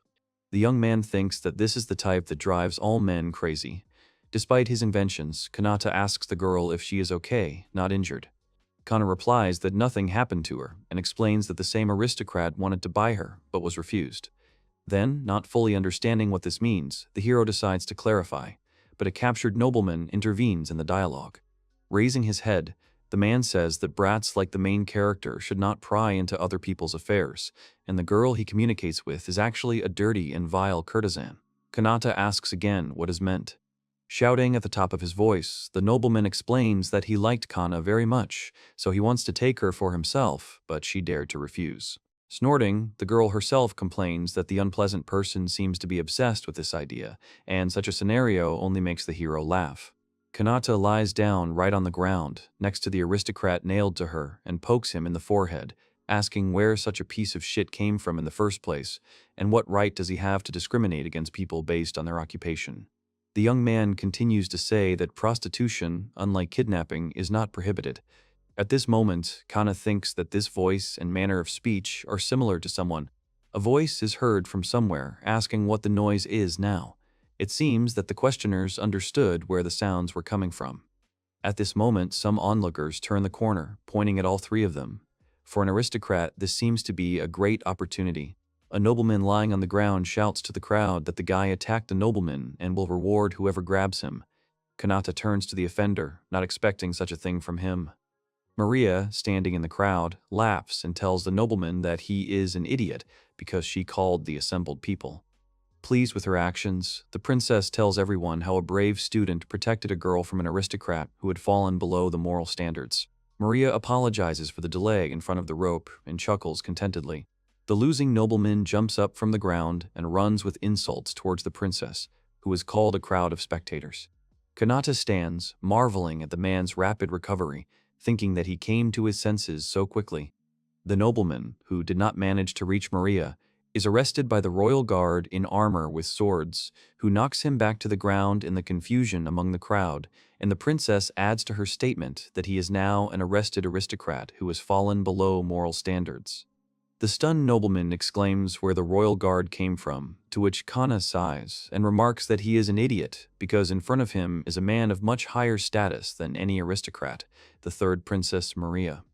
The nobleman is in even greater shock and cannot believe that such a thing can happen. Maria, glowing with happiness, joyfully thanks Kanata for the timely detention of the nobleman because she was able to organize his public arrest, which the embarrassed guy waves off, saying that it's nothing. With his hand behind his head, Kanata listens to Maria, who says that this aristocrat did not really have time to do anything, so the worst that awaits him is deportation to the empire. One of the soldiers of the royal guard approached the princess with a proposal to discuss a new security plan, to which she agreed. Satisfied with the turn of events that ended well, Kanata thinks with a smile that everything ended well, but it seems that the princess's security will be strengthened. A girl came up from behind, trying to attract the guy's attention by coughing. Putting his hand to the chest of the Khan is reminiscent of Salvation, who was scared and forgot about this rope. The girl gently took his palm with two of her own hands, embarrassed and smiling, thanking him for saving and approving her work. Kana continued to hold the guy, looking at his hand. The hero shrugs it off and says that everything that happened is nothing, and why shouldn't the girl let him go? A memory flashes through Kana's mind. An image where her favorite streamer, Haishin, showed his hands on the stream and compares them with the hand of the savior. Suspecting something was wrong, Kana asks for the guy's name. Surprised, he says his name is Kanata. The girl remembers it and grins to herself. Without ending the conversation, the girl continues to tell the perplexed hero that, given her experience, she is observant when it comes to men. The girl pronounces her name Kana, straightening her immodest dress and taking out a piece of paper, receiving a question from Kanata for this gesture. Kana says she would like Kanata to call her that the next time they meet and hands him that piece of paper. She instructs to show this note to the administrator of the brothel in order for the visitor to be taken to her. The guy, who turned away from cans, began to examine the note, but, not letting her forget about herself, the girl called out to him again. The girl carefully, covering her mouth with her hand, began to whisper in the ear of the wary hero that if he suddenly wanted to relax, she would not take money from him. Grinning with a surprised Kanata holding his hand on his ear, Kana said goodbye to the guy, going to work. Kanata, who had opened his mouth from unexpected events, watched his companion with wide-open eyes. Maria came up from behind. Once again, frightened by someone's appearance, the guy became the object of Maria's attention, who suddenly hugged him from behind, looking discontentedly after the departing Kana and grumbling that she was still a cheat. It was dark outside, which Maria and Kanata noticed. They think it's time for them to go back to the dorm. Waving his hand, Kanata turned away from the princess, saying that it was time to leave, and saying goodnight, wandered away. But Maria stopped him abruptly again, pulling on his vest.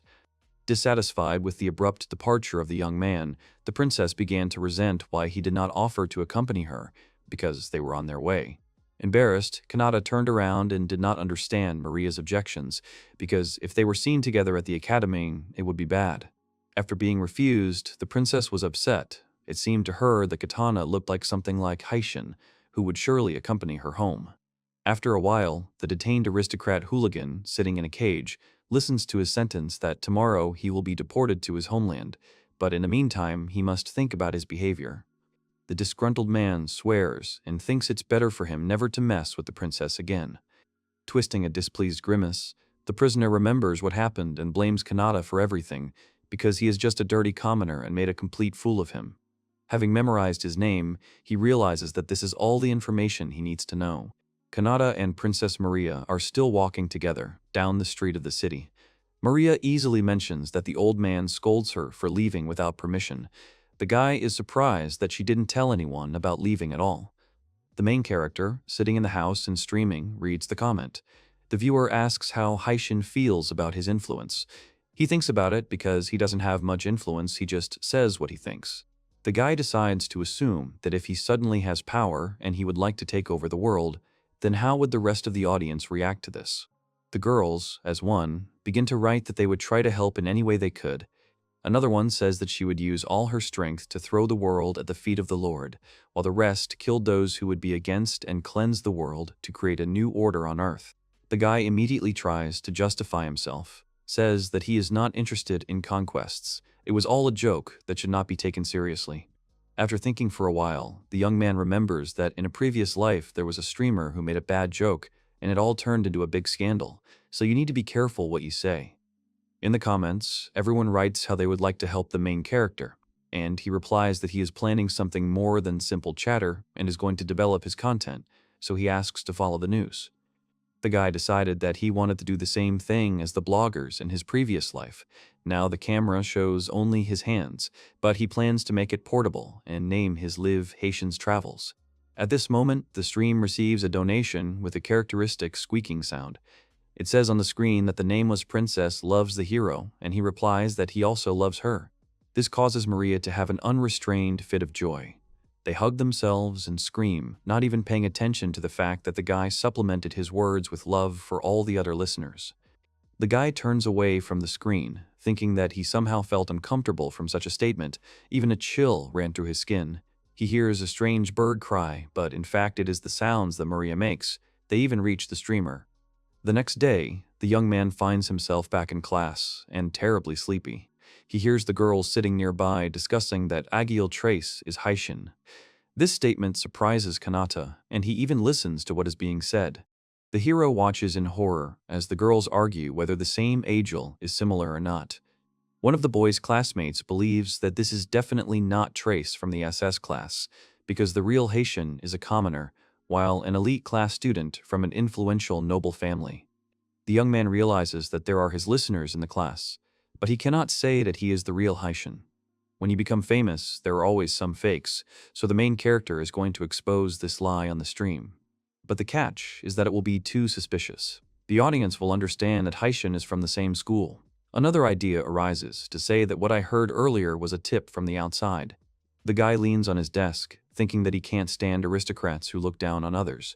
But this imposter interested him, so Kanata leaves the classroom with a thoughtful look. At the same moment, the saint thinks about something of her own and follows the hero with her gaze, without answering her friend's questions about her thoughts. The main character reaches the SS class and stops when he hears a voice coming from there. Someone is furiously trying to prove that he is the real Haishin. Kanata looks into the office where the guy is sitting and asks why no one believes him, because he is the real streamer. The young man understands that they will most likely figure it out without him. Classmates of the same fake streamer consider Aguila a liar. The guy thinks that it's not enough to just give his name, and the whole situation resembles fake accounts, just like in his previous life. Kanata decides to find out why an S's class student is trying to impersonate Haishin and conduct his own investigation. After school, Ajil takes out all his anger on the fence, kicks him, shouting that no one has seen the face of this unfortunate commoner. So why don't people want to listen and believe the nobleman, the class to which the whole world belongs? At this time, the main character is sitting in the grass and listening to everything. The young man followed the same aristocrat and found out that he wanted to improve the situation of his family, use the streamer's listeners to his advantage, and receive donations from them. That's why he's pretending. The real Haishin sitting in the grass is thinking about what a cretin this guy is, because he won't succeed, because broadcasting requires boundless magical power. A girl crept up from behind, saying that the gentleman had deprived this guy of his mind. Taking off her glasses and being scared, Katana looks at two girls who came out of nowhere. They say that idiot has gone too far, there is no way to save him. Leaning on his elbows, Katana asks how long these girls have been with him, to which they apologize because they have business with Aguila. The girl confusedly asks the guy if he knows Haishin, to which Kanata exclaims and asks again what she means. Alfana admits that she is a fan of the gentleman, to which Katana and Maria are genuinely surprised. 3 minutes ago, the girls noticed him on the street, hiding behind him in the bushes. Alfana reveals that Maria is also a fan of Mr. Haishin, guessing that she does not seem to know who Kanata is. Continuing to confess, Alfana notices that she rarely manages to relax, but as soon as Mr. Haishin's voice reaches her ears, her heart immediately finds peace. Giggling, the narrator believes that Maria has the same thing, to which Maria herself is outraged by the secret given out. Katana is sitting apart from the girls and is shocked by the girls' confessions. The guy posing as Haishin is mad because everyone around him is talking about the Lord. He's sick of these fanatics. Angry at this situation, the girls decided to take action and sort out the situation. Maria notices that she successfully accidentally took a sword with her, and her friend Alfana with a cross says that the guy must atone for his sins. Remembering the presence of Kanata, the girls cooled their ardor and realized that they were not particularly rampant. The guy, in turn, is happy that the princess and the saint are his listeners, but is confused by the fact that he was discussing how the princess's country should be organized. Maria, who came up from behind, upset, tells Kanata, who is sitting on the ground, that he does not seem to care much about what is happening. Turning her head in displeasure, the girl continues to say that she cannot afford for someone to try to humiliate people who are dear to her. The praised Kanata agrees with Maria's opinion and thinks about how kind she is after all. Recalling himself, Alfana, with a sad expression on his face, tells the guy who got up from the ground that he is also not going to forgive Aguila and is interested in his opinion about the situation at Kanata. The guy asks again if the girl is interested in his opinion, to which he receives a positive answer. Maria stands behind, thoughtful but listening to them. The guy's plan is that, to begin with, Agil must be convinced not to lie anymore, because the real Haishin will not be happy with too harsh punishment. The main thing is repentance. Suddenly, a large, dark ball suddenly appears on the wall, kicking dissatisfied Aguila. Kanata looks out from behind the bushes, stunned by what happened, and asks what it was and where Agil went. Equally surprised, Maria says that it was as if something had swallowed him up. It's strange. Maria calls out to Alfana, who is sitting on the ground, to which she says with a serious face that she felt demonic power. A thunderstorm sparkles above the castle. Thunder breaks through the dark sky, and birds circle around. A rough and serious voice is heard. Someone calls the unfortunate little man. On the towering staircase of the castle entrance, 2 demons appeared in front of Agil with a flash of light. A demoness named Trauza, in a rude, harsh tone, asks the guy standing in front of her, trembling in fear, if he called himself Haishin. Terrified to the extreme, Agil, holding his chest with his hand, feels that his heart is almost sinking into his heels. The aura of this girl does not even allow him to speak. The second demon who appeared tells his mistress, standing next to her, that this guy in front of them is an imposter. With such a level of magical power, it is impossible to broadcast over long distances, as the real Haishin does. Shruza claims to be aware of what is happening. Menacingly descending the steps to the trembling Agula, the girl escalates, not content with the fact that the impostor posed as her betrothed. Grimacing in a terrible grimace, Strauss puts out his hand, with veins protruding forward, threatens the guy, says that he hopes that he is ready to accept punishment. Agil, frightened by the demoness, lost his balance and fell to the ground with his ass after wetting himself right in his pants. The trio came out of their hiding place in the bushes in order to search for the missing impostor, walking through the academy grounds. They look around. The girls sit down on the bench. Passing by a large tree, the girls decided to sit down to think about what had happened. Kanata rushes from side to side, not understanding where the guy has gone, but the girls do not share his curiosity. It does not matter to them, but according to Alfana, the saint cannot close her eyes to such an incident. Maria thinks that if she were a demon, she would also take the impostor to check the rumors. Alfana understands that there are loyal subscribers among the demons. To these conversations of the girls, the guy turns his attention, turns in their direction, asking what they are chatting about. The young man pays attention to a huge, dark ball hanging in the sky. He looks with fright and incomprehension, while the girls do not pay much attention to him.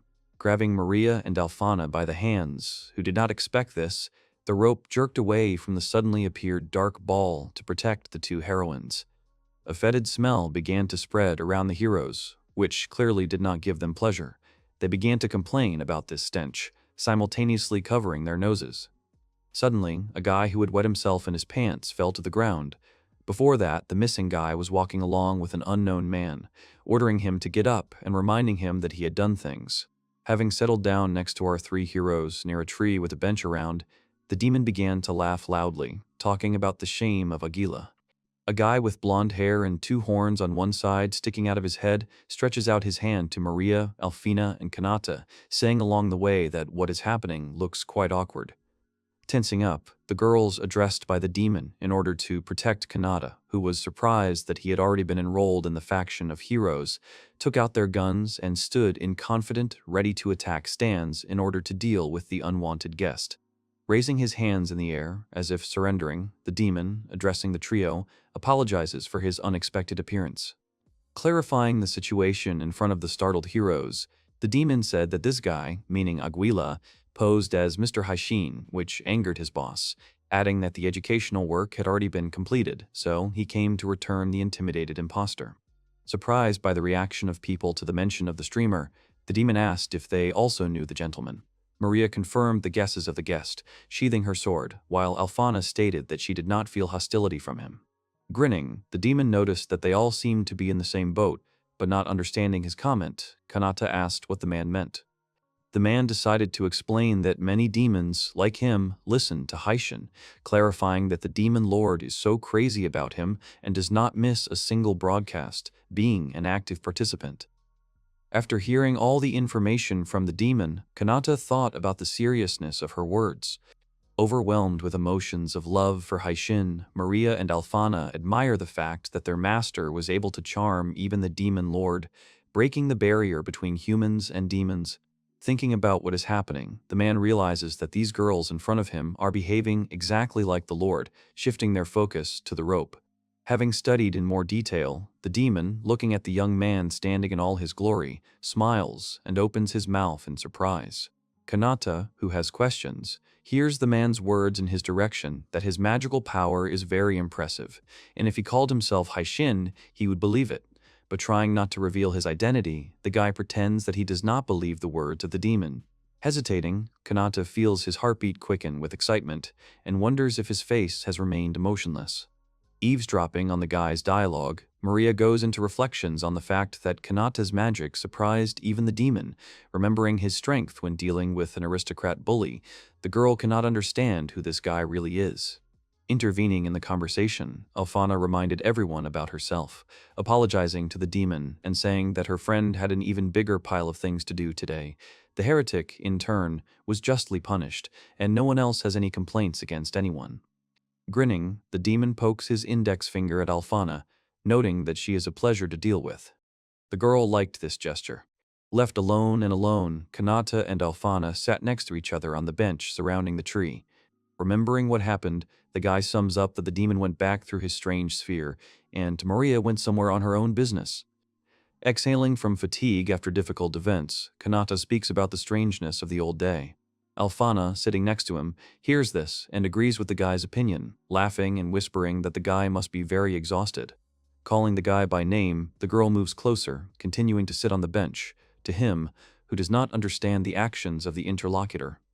Alfana, beaming with emotion, abruptly but gently takes Kanata's hand in hers, thinking from the bottom of her heart that the guy covered her. It was cool.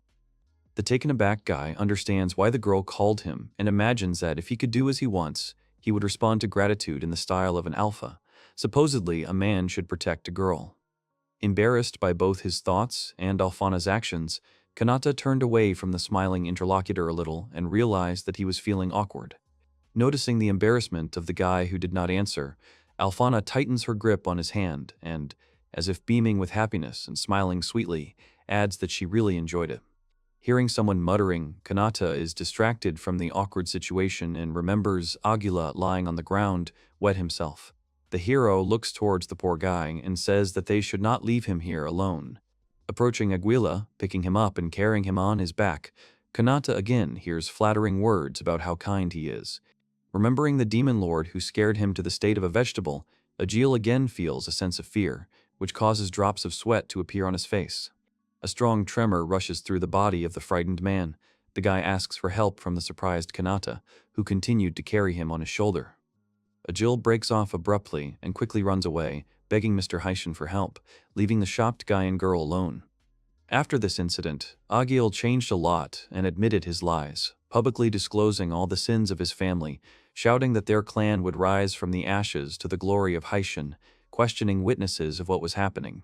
A few days later, Kanata, wandering through the city, thinks that if you believe the words of that demon, then the demon lord himself listens to him as Mr. Haishin. But is that why he offered a truce?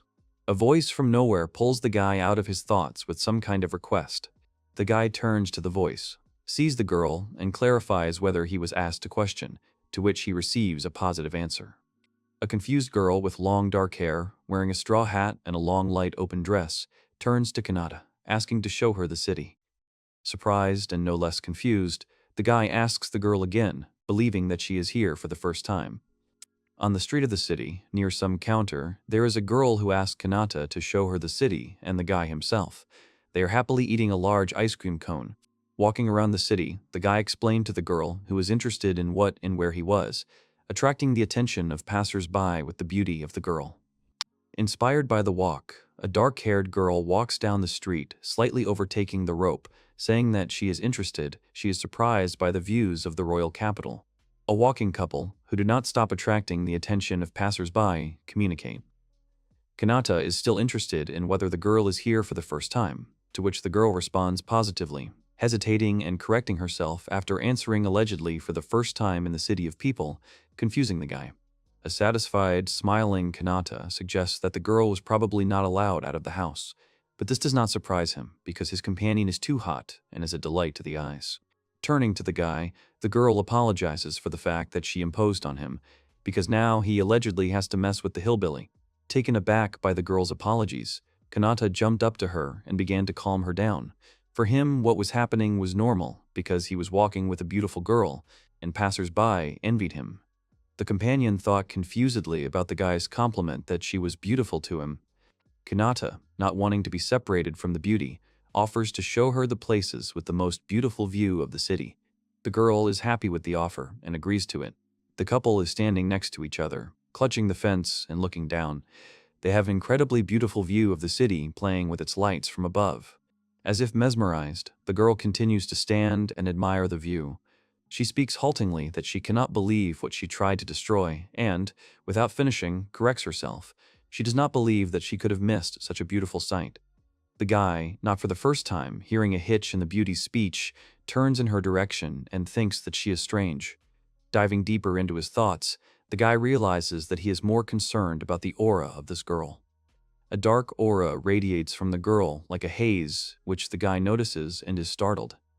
After noticing this, Kanata decides to ask the girl, who continued to admire the landscape, if she is a person, which the beauty is surprised at, grinning insidiously. Squeezing her hand on the fence, the girl expresses her indignation that some artifact received from her subordinate was supposed to disguise her as a person, meaning a straw hat. Not understanding what is happening, Kanata asks what the girl means. Bursting into strong laughter, crossing her arms over her stomach and bending in her back, the companion simultaneously says that she did not think that the guy would declassify her so soon and noticed that she was not a person, assuming that it might even be better. Having guessed everything, Kanata exclaims and wonders if this girl is telling the truth and receives a positive response from her, followed by an assessment of good intuition. Looking at the guy, the declassified girl decides that since there are no people around and no tracking magic either, then she can no longer hide. Grinning, the girl removes the ring from her finger, deciding to reveal her true identity as a reward for Kanata's attentiveness. The guy is stunned by a sharp flash of light and a stream of wind coming from the reincarnating girl, demolishing everything in its path. Feeling a powerful pressure on himself, the guy studies the barely visible silhouette of a former human girlfriend. Now she looks like his recent familiar demon.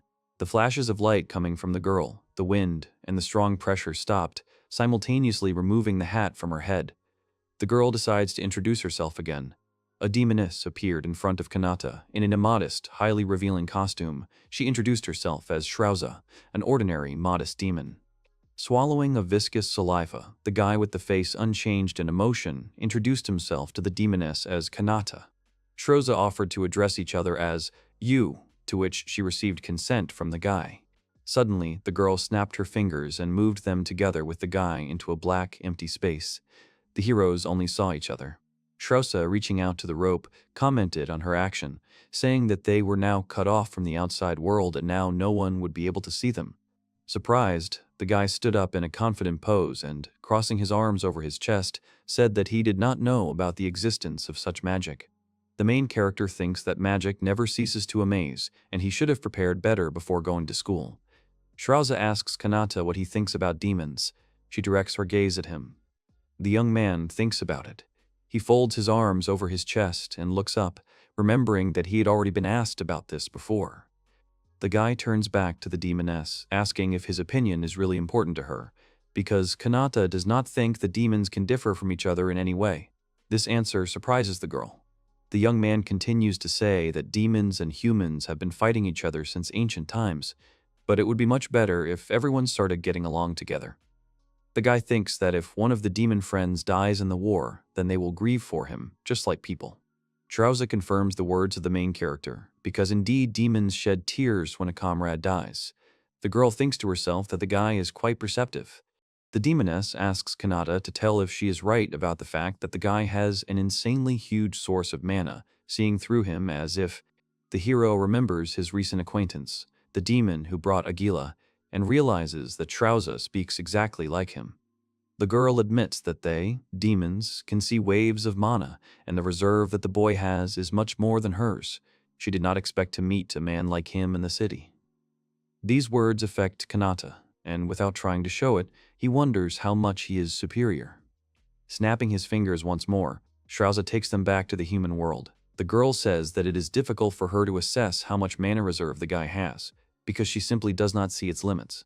Noticing something, grinning, covering her mouth with her hand, the girl realized for herself some kind of thing that makes sense. Kanata did not understand what Shrouza was talking about, and also did not have time to notice when the girl changed her clothes. The demoness advised not to pay attention, because she sometimes talks to herself. Grabbing the guy by the hand, Shrouza asks if he agrees with her opinion that humans and demons should go hand in hand, just like they are, illuminated by the rays of the sun at the moment. Kanata agrees with the interlocutor, noting that such a path is not easy, but he is sure that they will definitely be able to do it. Shrouza, looking at the guy with a smile, says that their plan still sounds quite encouraging. Kanata, continuing to hold the demoness's hands, notices that her hands are a little cold, but in general, they are no different from human ones. Casually, the guy shares with the girl that they have a boyfriend who calls himself a certain haishin, and he holds the same opinion. Kanata continues to say that haishin wants peace between humans and demons, and our hero hopes that he will have time to find this time of reconciliation. The interlocutor laughs at these words. The guy was surprised by the reaction of Shrouza, who continued to laugh and began to worry, wondering if he had said something strange. The demoness, laughing uncontrollably, apologized to Kanata for such a reaction because she turned out to be a fan of Haishin. Hanging on the fence, Shraza remembers the streamer and says that Kanata is absolutely right because Haishin said bad things, but probably thanks to his words she was able to change. Spreading his hands, the guy asks the girl if Haishin is famous among them. Shraza confirms his words, saying that he is quite popular, although some hard-headed elders do not like him. The demoness adds that the demon lord has resolved the issue with those who dislike the lord. Kanata is glad to hear this, but he gets the feeling that besides being popular, Shraza said something that the guy shouldn't have known. The young man, continuing the dialogue, is interested in the land of demons. He is interested in what this place looks like. Maybe it looks like the overseas countries of the human world. Delighted by Kanata's curiosity, the girl ran up to him with quick steps with an offer to visit them next time. Bumping into the guy, the excited demoness began to plan their journey into the world of demons. Not sharing the joy of the girl, the guy, trying to push her away, tries to calm the ardor of the interlocutor, saying that he will visit them if they both have free time. Soon, they said goodbye, promising each other to meet again, and the strange weekend of the ropes began to come to an end. Shraza disappeared as if into some kind of portal. No one in the human kingdom knew the true name of the demon lord, so there was no way Kanata could know who Shraza really was. After conducting his routine stream, Kanata decided to end it earlier than usual, advising viewers to go to bed early sometimes too. After getting comfortable in bed, Kanata says that he was tired of being a city guide and wished good night to Nowhere, because he knew that there was no one else in the room besides him. Soon the guy fell asleep, but as mentioned earlier, Kanata's strange day off was coming to an end. In Haishin's room, a raven was hiding under the ceiling, which, laughing maliciously, watched the sleeping young man. At least about the end of the weekend, Kanata thought. A few days ago, Raven met with his new client, a man in a light-colored sweatshirt with a hood on, in an alley. Standing in a closed position with his arms crossed over his chest, the Raven asks the man in the sweatshirt about his purpose for killing. From under the hood, you can see the face of an aristocratic bully with a grin, who bothered Kana and, thanks to the public humiliation and arrest of Princess Mary and Kanata, he was deported back to his homeland. The nobleman stuck in a piece of paper with a picture of Kanata, drawn from memory. Studying the information about the new target, the killer thinks that the guy is an ordinary commoner from the royal capital. He is not a noble and not an adventurer. This job will be easy for Raven. The customer, writhing with anger, angrily says that Katana will answer for making a fool of him in public. Raven looks at this picture, guessing that the client has been disgraced. Pulling his hood up even more, the mercenary accepts the job offer, adding that the client's enemy is not to be envied. Relieved by Raven's acceptance of the offer, the aristocrat happily exhales and shouts after the disappeared killer that he is counting on him. Grinning maliciously, the nobleman realizes that he will punish his abuser, and he will not escape his punishment. Admiring the views of the city from a high place, the killer is nostalgic about how much time has passed since the last time he was in the capital. With a sharp and unexpected leap, jumping over the fence in one fell swoop, the Raven descends from the observation deck. After landing and simultaneously removing his disguise, Raven became an ordinary girl, remaining unnoticed in strange behavior, decided to start by collecting information about his new goal. After an hour of light reconnaissance, information turned out that Kanata was buying bread in a woman's shop, rescued some guy's sister from scammers, and a student who saved a woman from a bully. To a mercenary, the guy she has to kill seems like a good person, which bothers her, because she can't give up this job and needs to finish it. The girl comforts herself with the fact that she is, after all, a raven, and, therefore, she has no other choice. There are voices on the street of a man who's trying to say that there is nothing criminal in the sale of prohibited substances, and a man who shuts up the first one. The talking people turn out to be a raven and a criminal, from whom the girl tried to get some information, but without receiving it, she killed the man. Voices are heard around the corner. The killer sees that the speakers on the whole street turn out to be a guy and a girl who insistently asks the young man to walk, holding his hand.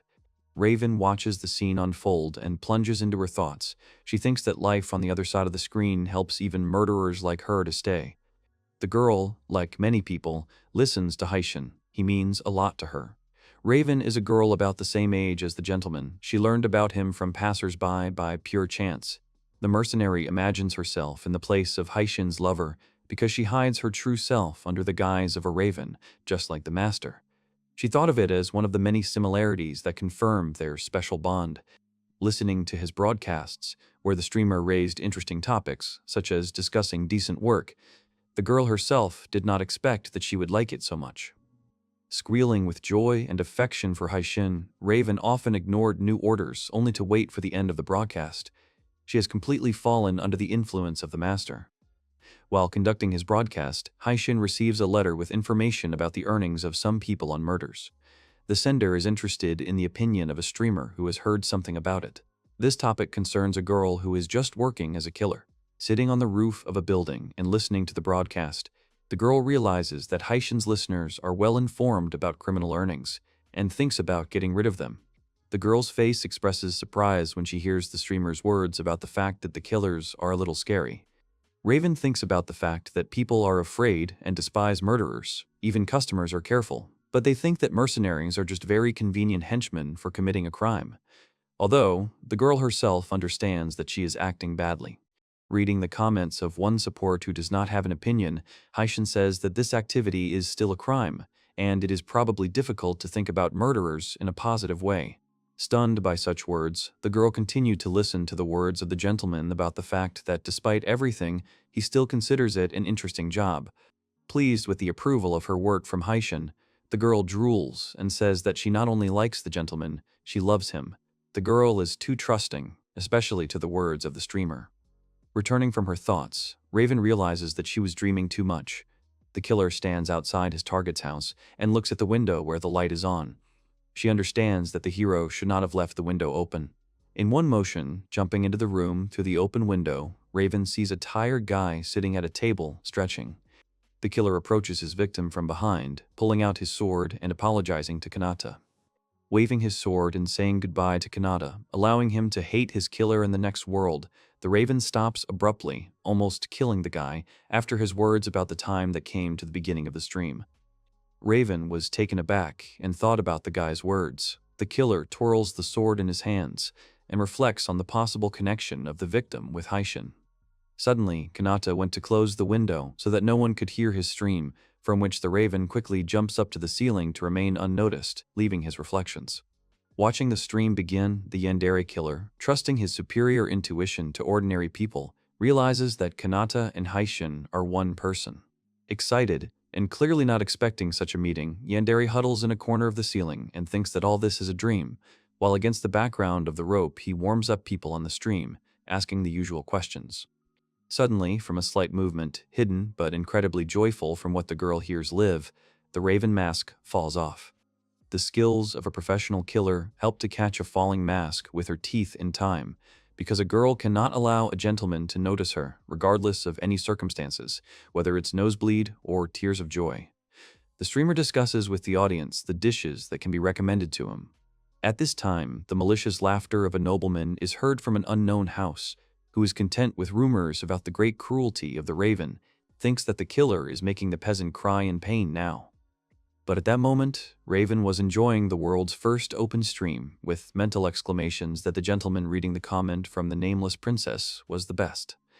After completing the broadcast and stretching sweetly in bed, Kanata says that he is tired of being a guide and wishes good night to the void, thinking that no one is around. After waiting for the boy to fall asleep, Yandere quietly jumped down from the ceiling, remaining unnoticed, without disturbing Haishin's sleep. Raven remained in Kanata's room without rest or sleep, watching him closely and licking her lips while he, in turn, slept without hind legs. After spending enough time in the master's room, even a legendary assassin can get tired, so after dozing off, drool dripped from the girl's mouth, which fell right on Kanata's face. Disturbed by the sudden appearance of water on his face, Kanata began to wake up. Noticing the imminent awakening of Haishin, the Raven jumped back and hid on the ceiling again. The guy started complaining, thinking that the roof was leaking, and if so, it would be hard for him to fall asleep again. Kanata, getting up from under the warm blanket from the bed, decided that since he had woken up, he would go to the toilet. In the process of leaving the bed, the young man, frightened, notices a sudden night guest sitting laughing under the ceiling. Kanata's face twisted in sincere fright. Continuing to look at the girl, the guy screamed with all his might. Abruptly jumping out of bed and flying up to Yandere, the guy, pointing at her with his index finger, shouted at her with questions about who she was and what she had forgotten here.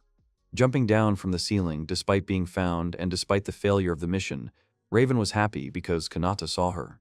The guy who asked the question received the answer from the girl with absolute steadfastness and confidence. The girl, trying to seem nice and please her idol, dropped her things and said that she was pleased to meet Mr. Haishin, and she was an ordinary, not at all suspicious girl. Still screaming in fright, Katana yells at the girl not to think that the guy will believe all her chatter. From that day on, Kanata's streams were no longer the same as before, but he still, of course, did not know about it.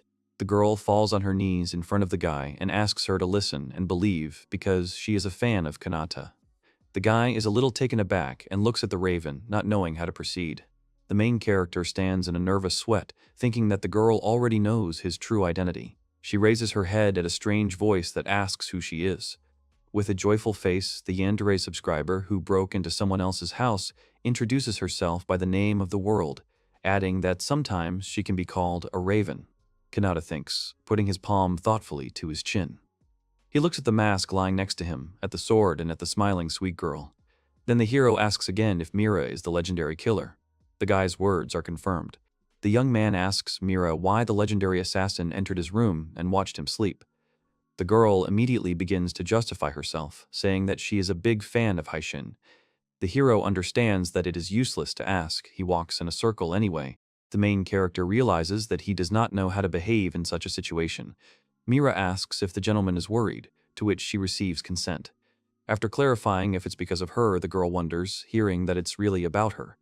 Then heroine says goodbye to her master and pulls the sword out of its scabbard. The young man worries even more and tries to stop her. Mira brings the tip of the sword to her delicate skin on her neck and informs her that she will immediately withdraw. The guy throws up his palm and asks to stop. The Yandere fan does not listen to Kanata. She looks focused and slashes her neck, leaving a hot crimson trail, the consequences of which flow down drop by drop. The hero, screaming, presses a rag to someone else's neck and asks what is wrong with Mira at all, since she tried to end her life in this way. The girl replies that she has caused trouble for the gentleman. After removing the cloth, on which drops of crimson liquid have already gathered, Mira, with an intimidating expression on her face, says that she does not provide any value as a living being if the guy thinks of her as some kind of hindrance. Kanata thinks that he can no longer, because in front of him is someone who is really capable of committing suicide. She has gone far beyond Yandere or Manhwa. The main character is ready to cry because of this. Choosing the right words, the young man says that the world is what it is, and he would not want anything to happen. The guy thinks how wonderful and good everything was until a crazy fan turned up on his doorstep. As a result, the hero asks the girl just not to die and gives out one of the stupid reasons why you shouldn't do this. If you cut off your head, then the blood will be difficult to wash. The girl asks if she should do it somewhere else then. Out of anger, the main character squeezes a glass of water and splashes the water, not knowing how to convey his thought to the fan. He crouches down in front of her and calls her name. Interrupting the dialogue, Mira says that Kanata is now the only one who knows the Raven's true name. The young man asks again if he will be killed, since he knows the truth. The girl immediately grabs the sword and resolutely asks who it can be. She's ready to immediately get rid of the enemies, while the guy understands how neglected the case is. The main character asks the girl to somehow prove that she is a raven, and she thinks about it. An idea comes to her. Mira says how well she knows how to hide her presence and demonstrates her abilities. And indeed, before the young man has time to blink, the girl disappears into thin air and is not visible. Only the voice is heard. The guy looks around, says that he did not feel magic and does not understand where the world has gone. A voice nearby informs that he is nearby. In front of the master, Kanata reaches out and feels something rounded. After that, the girl reappears, saying that these are her curvy forms. The main character oops and pulls away from Mira, feeling awkward. Kanata closes his eyes, apologizing for the embarrassment. Then Yandere claims that everything is fine. The fan smiles, says that the master's touch makes her happy. After these words, the young man feels even more embarrassed and awkward. Returning to the original topic of conversation, the guy asks why Mira is in his room right now. She begins to tell her original plan. The young man considers it unimaginable that some people are ready to kill for small things, But this world is already rotten. Raven replies that what she described earlier made her really happy. The hero asks again if the fan is going to kill him, and she is not satisfied with the question asked. With a shout, she replies that she will not do this in any case. Trying to justify herself, the girl asks not to worry the main character, because she is here more for protection, not for harm. She completes her story with words about who ordered the guy. The second day of the stalker's life passed as usual. The girl watched the main character study, thinking along the way that her goal was to kill the guy. She did not fulfill her mission, but eliminated the customer with a light and quick swing of the sword, after which she continued to watch and follow the young man, even when he was streaming his streams. After finishing his story, Kanata asks Yandere not to kill people anymore, because this is definitely unnecessary. The young man believes that the heroine is very reliable as a bodyguard, but leaving her around is too scary. At the moment of reflection, the main character's terminal screen lights up, which is what the girl standing next to him tells him. The guy takes advantage of the chance. He thinks that most likely, those letters that he talked about earlier could have already arrived, so he checks his device. On the screen, the main character sees a frightening inscription. He is called a serial killer, and he does not understand what this is all about. The girl tries to look at the device screen, but sees nothing. Haishin continues to read the letter, the lines of which say that he will not be forgiven, his sins will not be let go, and no one expected his willingness to do anything for the sake of fame. To transmit a voice over a long distance, you need a huge amount of mana, and no matter how much the guy, according to the commentator, did not save, he would not be able to cope alone, and he needs the mana of a large number of people.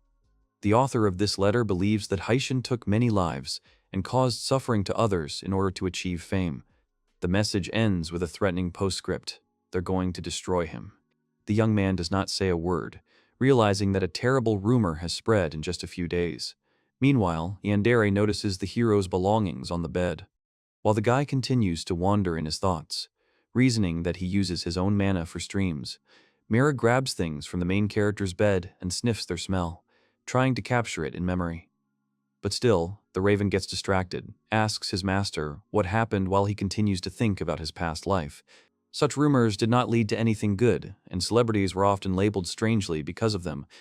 The hero is confused. He did not think that this could happen to him, and now he does not even know what to do. The girl gets closer and waits for an answer.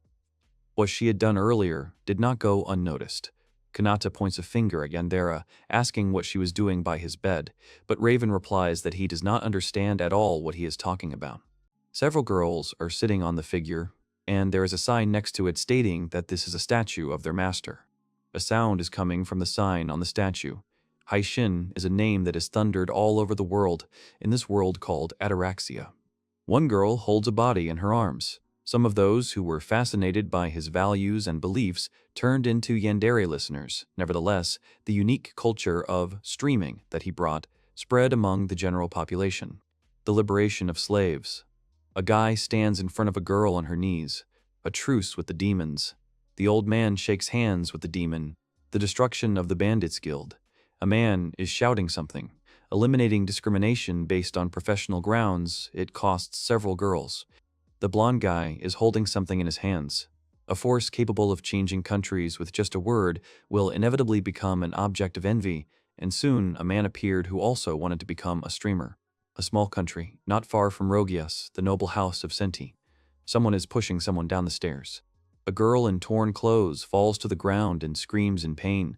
Someone is shouting that there is not enough mana. The guy screams at people that they are worthless, every single one of them. People on their knees are asking for forgiveness, for mercy, because they can't do this anymore.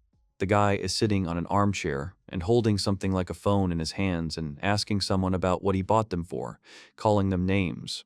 Someone addresses Rikpa as the owner. The guy turns around with displeasure and asks what else is needed. The old man standing in front of him says that he thinks that he himself understands that mana is as important as blood. He says that if he drains their mana to the limit, they will die. Then he will need new slaves. The costs will only increase. Since their mana is depleted, it is better to give them some rest. The guy looks at the exhausted slaves lying on the floor and asks if this is all. The servant replies that this was the last batch.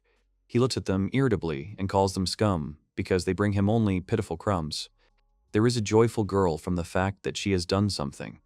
The princess of this damned kingdom has introduced new slavery laws. Now it's even harder than buying new shares. A man in armor locks the slaves behind bars and tells them to rest in their cells. Ripa says that demanding that they treat these scum well is just ridiculous. Suddenly, the guy remembers something and asks if they managed to capture an SS rank adventurer yesterday. An adventurer with almost no clothes is resting in healing water to regain strength after a journey. Ricky points at it and asks if they should use it. The old man looks at the papers and says that the mana for the broadcast is only enough for 5 minutes. The guy looks at his phone in shock and sees that there are 5 minutes left. He asks how Haishin did it, how much mana he has. After that, he guesses something. The guy understands and informs that he is alone. It is impossible to gain enough strength to last all night. He calls him names and wonders how many lives Haishin took in order to broadcast, so false rumors about him were born. The guy points his finger at the old man and a bunch of people in armor, ordering them to listen to him, orders them to anonymously spread rumors about the bloody streamer. Everyone agrees. Rickaby clenches his fist and, with a smile, informs that now they have got to the truth, they will reveal his sins and drag him to hell. The guy asks to give him mana for a 5-minute broadcast, and in that case he will do it tomorrow at the end of his stream. Today, the guy is looking at his phone in surprise, trying to figure out what happened. The guy presses a button on his phone. The girl next to him gets angry and asks if he will leave everything as it is. The guy next to the computer thinks about it and says that he doesn't like it either, but he wants to wait and see what it will result in. The girl waves her fists and says that this is inexcusable. She does not want him to be slandered. The main character wonders why she's hanging around, as if that's the way it should be, and when she'll be back home. The girl puts on glasses and informs that if the guy does not want to dirty his hands, then maybe she should do educational work with them. The main character orders no killing and asks where she got these glasses from. She imagines how she takes organs out of a person with a sword and offers to at least sell some of them for organs. The guy angrily says that no way. The main character remembers a distraught blonde girl and thinks that he once thought that all his fans were kind people, but this is not the case. The guy opens the door and leaves the room saying that he needs to cool down, he will go for a walk. The girl says that he will go with him. The main character agrees with this, but asks her to make sure that no one sees her. The girl says that it goes without saying who he takes her for. The guy doesn't answer anything.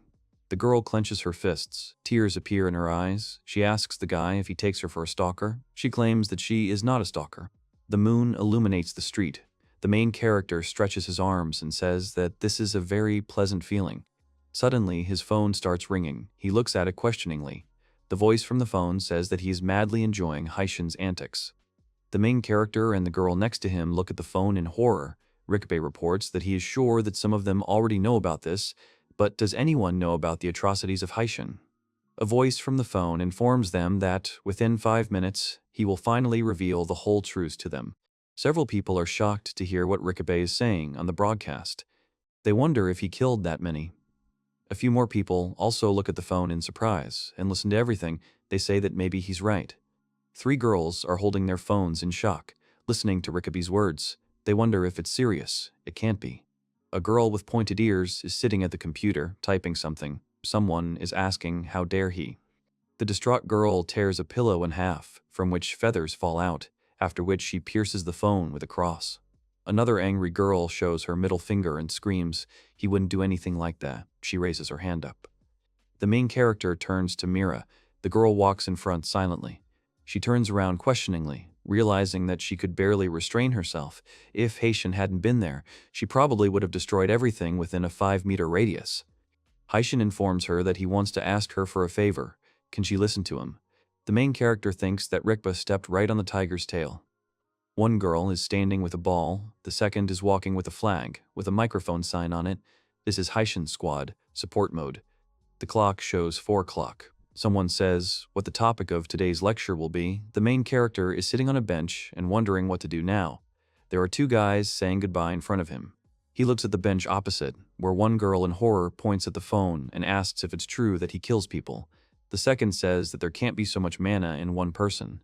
Haishin realizes that that guy's stream has raised a big wave. He remembers sitting at the computer. Someone asks if he can start streaming. They ask him to teach them how to do it. Many people asked how his stream works.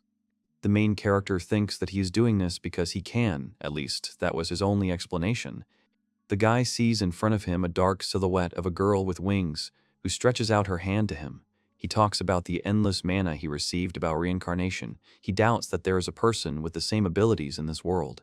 The main character remembers how he pulled his hand forward and tells that he can repeatedly use high-class magic without worrying about the reserve. Some kind of monster grabbed him with tentacles, a nasty feeling. He is invulnerable to enemies who stick out magical energy. He talks about how, if he lets his guard down, he might accidentally surpass everyone else. However, he is the only one of his kind, so no one will believe him. It's better to keep this power a secret. Life is good as long as he streams slowly. The main character sits on the bed in the house and thinks that his opponent is still in the process of forming a conspiracy theory, hoping that it has not been inflated yet. Unexpectedly for the guy, the world at his side apologizes for making him wait. The guy is scared by the appearance of the girl. The girl looks at the guy questioningly and asks if everything is okay. The main character gives a positive answer and realizes that she really likes to sneak up. Mira gives him some paper and asks her to take it. She says she did everything possible in order to gather information. The girl with a smile admits that she had to use force, but if this is his order, then she will do anything. The guy takes the papers with a smile and thanks the girl, but asks her to stop hitting people. Suddenly, the girl lies on her side on the bed. The main character looks at her questioningly. Mira cries and thinks that a murderer like her has received gratitude from Mr. Haishin himself. She's losing consciousness. Haishin looks at her and wonders if she's tired enough to fall asleep right away, so she's done a good job. The guy looks at the paper she brought.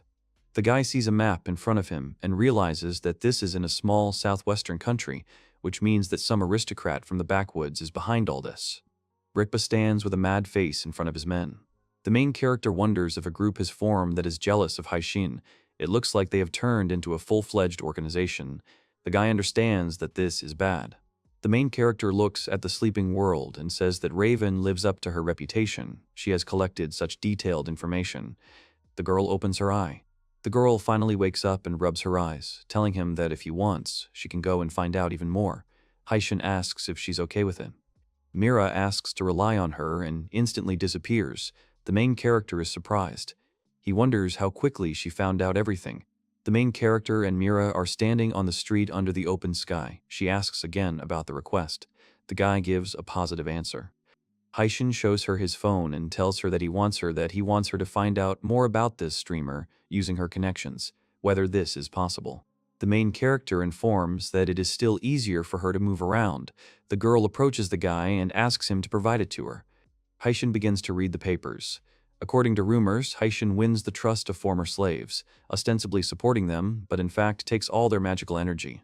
The guy throws a stack of papers on the table and angrily calls this streamer names. He leaves the room realizing that there is a possibility that those who support him have simply been brainwashed. The main character walks down the street thinking that ending his existence as soon as possible will be the only way to stop his terrible crimes. Suddenly, Haishin hits the wall with his fist. He realizes that now not only he, but also his listeners, this guy is not going to stop. Two girls are holding the third one, who is walking forward with an axe. They ask Kana to calm down, because they don't even know who it is. The main character understands that even in this situation there are listeners who believe these rumors. He understands that there are already quite a few of them. There is an angry girl standing next to her with a hole in the wall. The two girls in front of her realize that she is destroying the castle again in anger, because these are new repair costs. The main character is walking down the street. Everything is clear to him. He is sick of this slander. The people behind him are discussing what they said about him. Haishin thinks he wouldn't say that it hurts him a lot, but the problem won't go away if you leave her alone. He understands that. The main character is sitting, thinking that an easy way to resolve this misunderstanding is needed, but his word alone is not enough. It finally dawns on Haishin that he can take his hands off during the live broadcast. Heichi understands that if he uses this, then an imitation of the school entrance exam can help him. The girl is standing near the ball. The guy realizes that the ball they touched during the exam is used to calculate the amount of mana they have. It's a mana measuring sphere. He needs one of them. The guy looks at his phone and sees this ball, realizing that if he activates the sphere during the stream, it will be proof that he is using his own power. The main character has heard that they are quite expensive. He does not think that teachers will lend an artifact to an ordinary student. Two girls notice a guy sitting on a bench. One girl leaves a crack on the wall with her hand. She thinks that she understands Kanata because he is also thinking about that false streamer. The second girl also leaves a mark on the wall and realizes that Kanata, like her, wants to cleanse the world of these sinners. Both girls approach Kanata and address him by name. The main character is surprised by their arrival. The main character gets up from the bench and looks at the girls, realizing that it is them, Princess Maria and Alfana. The girls stand silently in front of the guy. He looks at them questioningly. The girls realize that a little more and they will lose themselves if they are not careful. The main character wants to ask what happened, but one of the girls interrupts him and says that he may not finish. Because she understood, she laughs. The girl remembers all the moments with the main character and informs that he is a person who will come to the aid of anyone who needs it, a person they can trust. She holds out her hand to him and informs him that in that case, now, in difficult moments, they will lend him their strength. Why not share the burden with them? There are two large buildings. The girl admits that it just so happened that they were born with power and influence. However, they should use them to help those who need it. So she asks the guy to rely on them. The main character stands and reflects, eventually coming to the conclusion that these two can still be trusted. Haishin clenches his fist. He tells them that he wants to ask them for a favor, asks if they mind. Suddenly, the main character decides to confess to two girls that he is the Haishin. The girls look at the main character in shock after he confessed that he is actually Haishin. The main character realizes that he said it too suddenly, which is why they were speechless. No matter how close he is with these two, the confession was too unexpected. Haishin understands that it is not a fact that they believed him at all. One of the girls apologizes. One girl stands in surprise, and the other admits that she already knows about it. The main character is shocked and asks her if she is joking. He asks her how long she has known about this. The girl replies that since their first meeting, does he remember that he had a small wound on his arm. The girl reminds him that, immediately after that, he showed his hands right on the stream. Haishin now understands what the matter is. The second girl stands in front of them in horror and realizes that Mr. Haishin has been nearby all this time. Princess Maria stands unable to say a word, thinking that her intuition was right after all. The main character looks at the girl in disbelief. Suddenly, Maria raises her hands and confesses that she also knew. The main character asks how. Maria raises her finger and tells him that she knew by his accent she remembered him. It was quite easy. The main character asks if it turns out that he gave himself away. He praises the girls for keeping this secret, calls them well done. The girls agree with the guy. All three of them look at each other in silence, after which one of the girls approaches the main character and takes his hands. The girl tells him that even knowing the truth, they are his fans. She calls him Haishin, but corrects him on the rope. The girl bends down and says that they would never set him up like that. The girl understands that otherwise they would not have the right to call themselves fans. The main character turns to Alfana. Maria approaches them and informs the main character that Alfana is right. They want to continue to hear his voice. Already both girls take the guy by the hand. Maria informs him that she is looking forward to the broadcasts in which he is never afraid to say what he thinks. Kanata looks at her in surprise. Maria suddenly begins to express dissatisfaction with the word princess. She suddenly shouts to the main character that he should address her by name as Alfana. She asks to drop the formalities. The girl starts shaking Kanata and says that besides, there is no need to call her by her title now. The main character reports that he has figured it out. Alfana begins to pull Maria away and asks her to stop. The main character sighs with relief. Alfina informs the main character that they are his allies. Maria adjusts her hair and says that it's not anyone, but a princess and a saint. She asks him to say what he wants, and they will do it. The main character thinks about their words.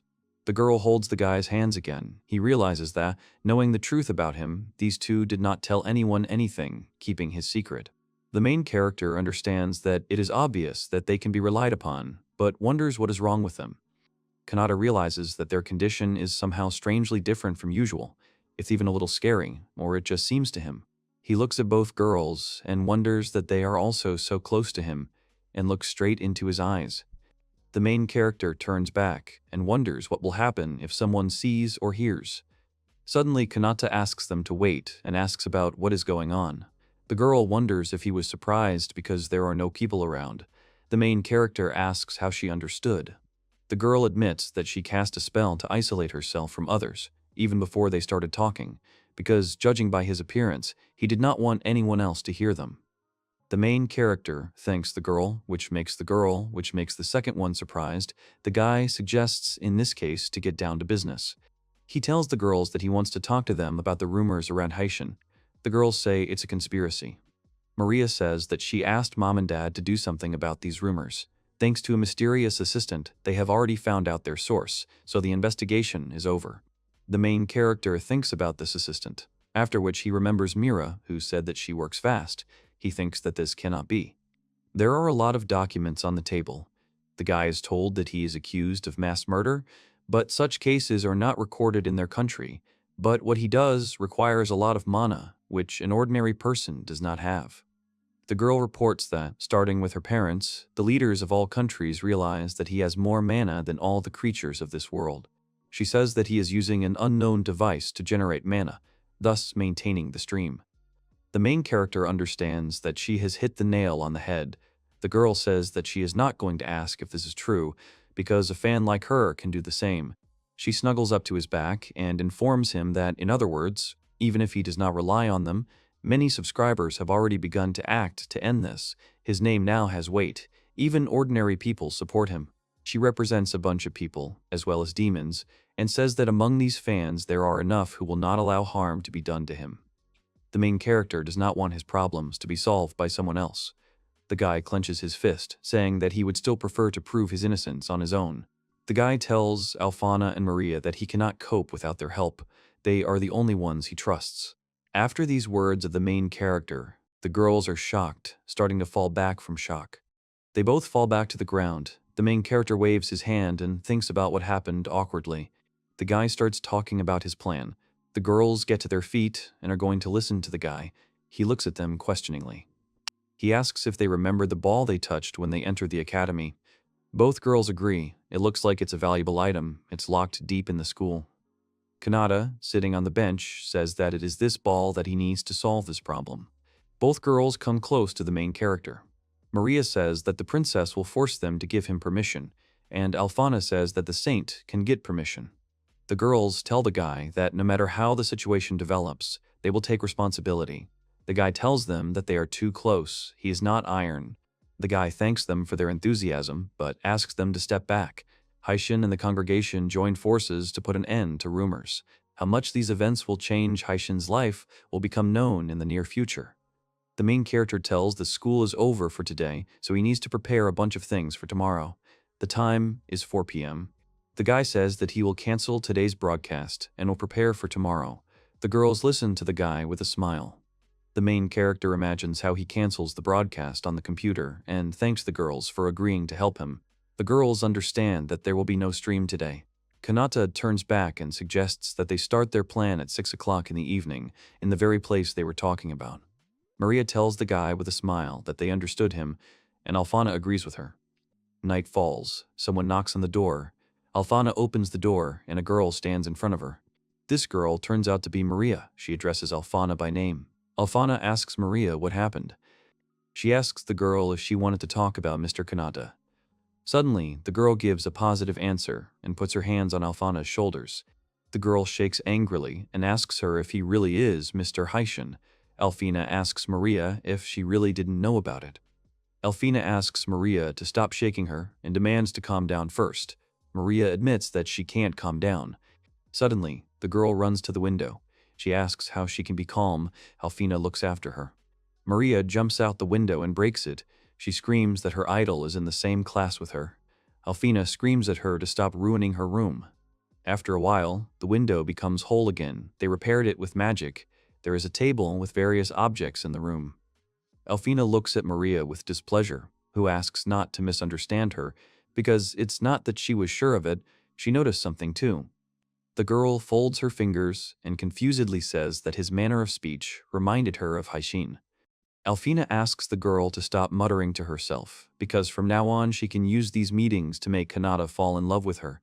The girl thinks about her words. Maria thinks about it and says Kanata's name and Haishin's name.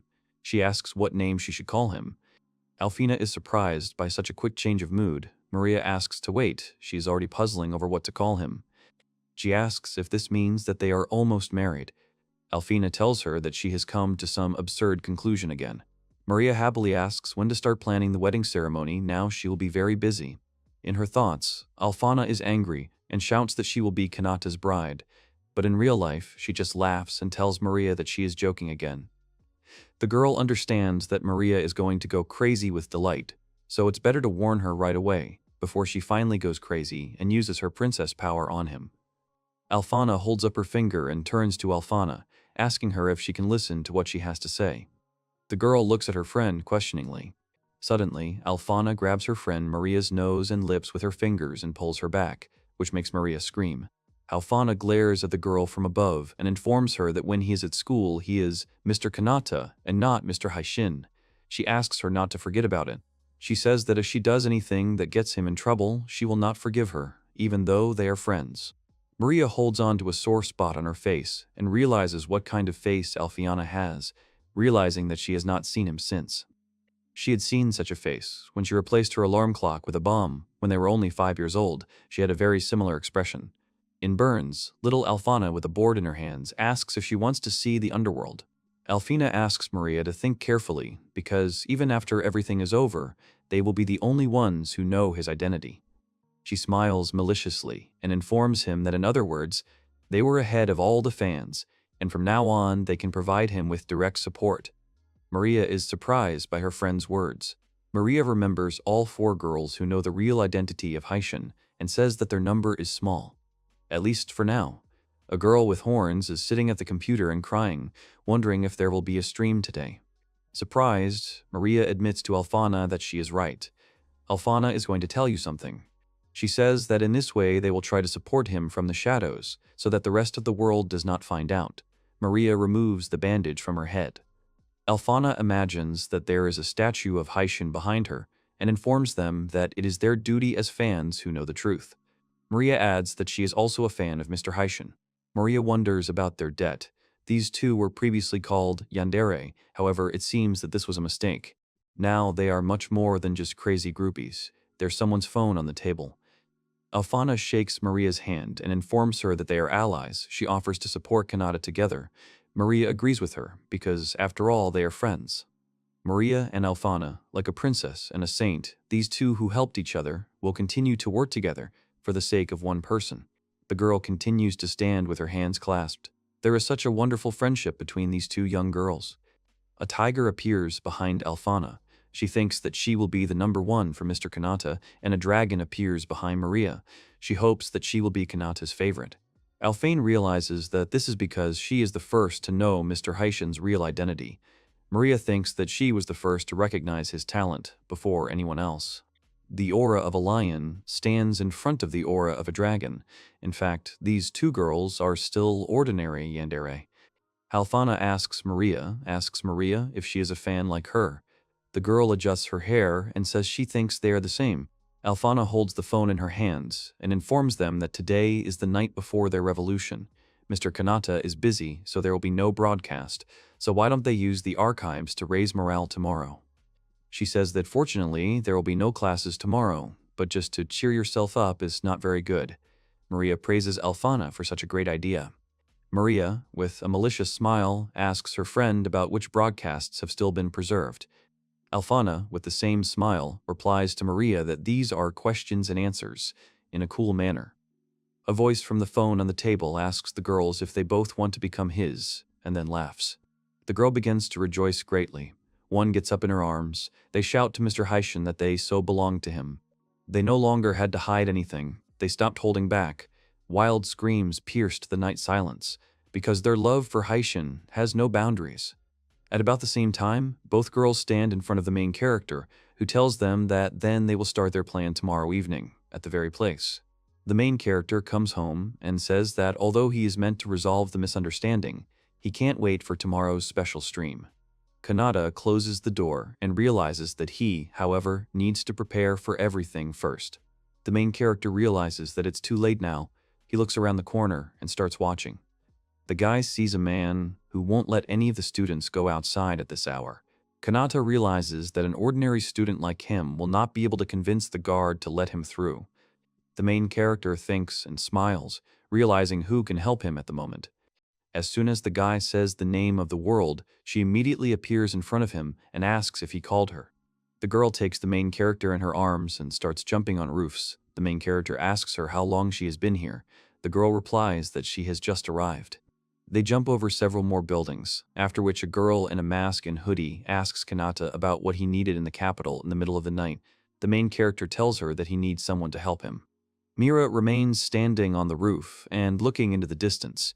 Kana approaches the main character and offers to get right to the point because she was waiting for him. Kanata replies to the girl that he is not here for that. The guy shows her a bag of money and informs her that he will pay any amount, but he urgently needs to sew clothes. He asks if she could introduce him to someone. At first, Kana thinks about it and then tells the guy that she is going to draw a map now. She asks the main character not to worry. The girl leans towards the main character and quietly informs him that they will be silent. The guy thanks her. The main character is talking about something with a bald man, after which Mira asks about where to go next. He replies that to the gun shop. So they continue to rush around the capital until the sun rose. There was only an hour left. Kanata looks up in shock and wonders if the meeting place is here. The main character looks at the huge castle and asks if they can really use this villa for streaming. The guy walks with a bag on his shoulder and realizes that this is to be expected. He is very glad that he has such assistance. It's time for him to get ready. The main character looks at himself in the mirror in beautiful new clothes and thinks that he needs to remember this tailor shop. The guy admires his new image and says that the tailors really did a great job. His phone is held by a stick. He says that everything is ready with the equipment. He just made the camera removable, so there is no need to modify anything. Kanata thinks about whether there are any problems left. He looks at himself in the mirror. Suddenly, someone knocks on his room. He allows him to enter. He turns around and sees a girl in front of him. Alfana and Maria, beautifully dressed, stand in front of him. He needs to mentally prepare these two. Maria asks if this is definitely a good idea. Alfana informs that she is worried anyway, even though she knows that they will be a threesome. The main character complains to her that no one is forcing her to participate in this. The girl replies that they want to help. With them, people are more willing to believe that he is not a commoner. They are discussing something inside the villa. The main character asks again with a serious question about whether he will reveal himself. The girl confirms this. She says people might guess that he is a student living in the academy dormitory. They can't let that happen. The main character is scared of this. Maria says that she is right, because Alfana was able to identify him simply by his hands. The frightened Kanata says that they are right. The main character is thinking about what to do in this case. The girl asks not to worry about it, because he can use her secret villa. Even her parents do not know about it, so there is no problem. The guy asks Alfana about how it is possible to have a villa in secret from the rest. The girl informs that no one will notice, even if they look directly. Kanata asks how this is so. Alfana reminds the guy that her saint magic can drive people away. It makes them ignore the chosen object. A man sees a huge castle, but thinks that there is something there, but he does not care. That's how magic works. The main character understands that the girl has cast this magic on the entire villa. The girl laughs and replies that tomorrow she will change the barrier so that he can see it. Alfana says with a smile that she does not know how effective it will be.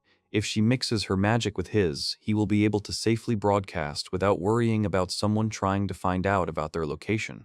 Suddenly, Maria hugs her friend and calls her cool. Alfana confirms her words.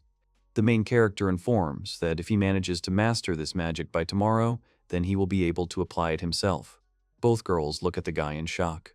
The girl suddenly admits that she forgot to say something, namely that this magic is transmitted only by the saint. She reports that she cannot betray the church, even for the sake of Mr. Kanata. The main character understands this. The girls demand to take them with them. They must be close so that he is not exposed. Someone must open the villa to him. The main character agrees with the girls. The main character thinks with a smile that he will need to thank them later. After that, the guy turns and looks at the wall. The guy looks up and sees Mira, who climbed to the top of the wall and shows a gesture. The guy realizes that she was only pretending to leave. Mira thinks about them streaming for as long as they need to. If anything, she'll cover for them. The main character understands that this girl lives up to her nickname. People are reading something on their phones and thinking that it's time for them to take a work break. Because the time has finally come, they are wondering what excuse Mr. Haishin came up with. At this time, Kana wishes him good luck. The girl with the horns smiles and clenches her fist, informing Mr. Haishin that she believes in him. Demons think about whether he poses a threat to them. Demons, because he is different from other people, you just need to listen to his stream. The time comes exactly 6 o'clock. Someone addresses the main character by name. The girls in front of the main character inform him that the time has come. Kanata agrees with them and offers to act according to the plan. Both girls agree with the guy. The main character picks something up, realizing that he is also worried. But this is the evolution of live broadcasts. The guy puts a helmet on his head and thinks that this is the first attempt in this world. He needs to enjoy it. Alfana is holding her phone on a stick, and Maria is standing next to her, smiling. It's already getting dark outside. Rikpa says that no matter what excuse he comes up with, this will be his last stream. He asks just to keep showing his hands and nasty voice. He orders everyone to act as soon as possible. All people agree with him. The guy is watching the stream. When they see the body of the main character in their phones, everyone is surprised and cannot take their eyes off the screens. The main character looks into the camera and addresses all his listeners. He asks if they were waiting for him. The guy inside the mask smiles and realizes that, in this way, even for a short time, the legendary Haishin revealed himself to the whole world. Everyone is holding phones in their hands, which Haishin shows on his hands. They all understand how he speaks and moves, thinking that this cannot be. The main character stands with his arms outstretched and greets everyone, asking them how they like his outfit. He apologizes for not showing his face. Everyone is staring at the screen in a stupor. Suddenly, they start screaming, because Mr. Haishin has finally appeared on the screen. Kana suddenly jumps for joy, listening to how Haishin reports that he wanted to prove that he is not guilty of some charges. The girl with horns raises her fists and puts her foot on the table. The guy says that's why he decided to make a special stream today. Rikpa on the throne is watching a stream. Haishin reports that recently, in one country, they began to claim that he was committing mass murders in order to ensure broadcasting. He can't just ignore people who name other criminals based on assumptions. Rikpa laughs and asks if he's trying to threaten him. Thinking about it, Haishin says that it is still quite unpleasant. He asks if the dumb haters have heard him. Rikpa is surprised after that. Haishin admits that because of Haitera, he now has a normal sleep. He reports that it pisses him off. Turning away from Rikpa, two of his men say that it's good for him. Suddenly Rikpa looks at them angrily. They apologize to him. Haishin says that today he will show them all how his streams work, but before that he would like to introduce them to his assistant. He asks Alfana and Maria to give him a camera. Commentators are writing, asking them to hurry up. The truth will finally be revealed. Let him prove that he is innocent. The main character tells them that there is no need to hurry. The girl with the horns is angry that someone is helping him. Someone, but not her. The guy on the stream shows Alfana and Maria, telling them that these two came from far away in order to help him. Maria greets the audience and tells them that she is Maria Ataraxia, the third princess of the kingdom of Lodius. Alfana says that she is better known as a saint. She says she is sure that they are worried and confused, but they are also his fans. They asked Haishin to let them participate, after which he kindly agreed. Everyone is discussing Maria and Alfana in the comments. Kenna holds the phone in her hands and understands what it means that these two also know about Kanata. They will be serious rivals. Someone asks the guy if, since they know the assistants personally, it doesn't mean that he also lives in Logias. Suddenly the guy is scared of this. The main character waves his hand to Alfana with a mental request that she cast a spell. The girl snaps her finger and thinks that in the name of the saint they should obey her. They should focus on Mr. Haishin, only on his words and actions. Alfana says that everything is ready. Maria looks at her thoughtfully. The guy thanks her and realizes that now it remains to hide the comments in the archive. Everyone started saying it didn't matter where he lived. Rikpa holds his head with the thought that his head is like a fog. He cannot focus on figuring out his identity. His people say that Haishin's words get stuck in my head. It's not that important to find him. Suddenly, Rikpa turns around and angrily waves his fist at them, after which his men apologize. Haishin raises his finger and says that now they will move on to the most important thing. He turns to the saint. The girl puts the ball on the table and says that it is here. The guy on the stream points at him with his hand and says that he is sure that everyone knows him, but this is a ball showing the amount of mana. The main character turns to Maria, after which the girl says what she will do now. She holds her hand. The girl puts her hands to the ball and tells that the ranks depend on the color and intensity of the light. Now it glows golden, so the amount of her mana, SSS rank. Haishin thanks the girl for the explanation. He says that now that the audience knows everything, they should be wondering how much mana is in it. The main character reports that, to be honest, he has an infinite amount of it. In other words, he can provide the mana needed for broadcasting himself, without anyone's help. Rikba looks at the screen in shock and thinks about how it is possible that he has infinite mana. The girl with the horns looks at me with a smile and says that she knew it. The rest of the people look at him in surprise, wondering if this is serious. He says he will prove it right now. The girl is dissatisfied with the fact that this method is too simplified. It's still dark outside, the night before. The main character tells Mira that he will put mana into the ball, thereby proving that he has an infinite amount of it. Mira asks that if they decide that this is some kind of trick, the guy says that this is the right idea. He says that the presence of two girls will help him here. At least that's what they say. Their presence is enough to convince anyone. The girls ask you to rely on them.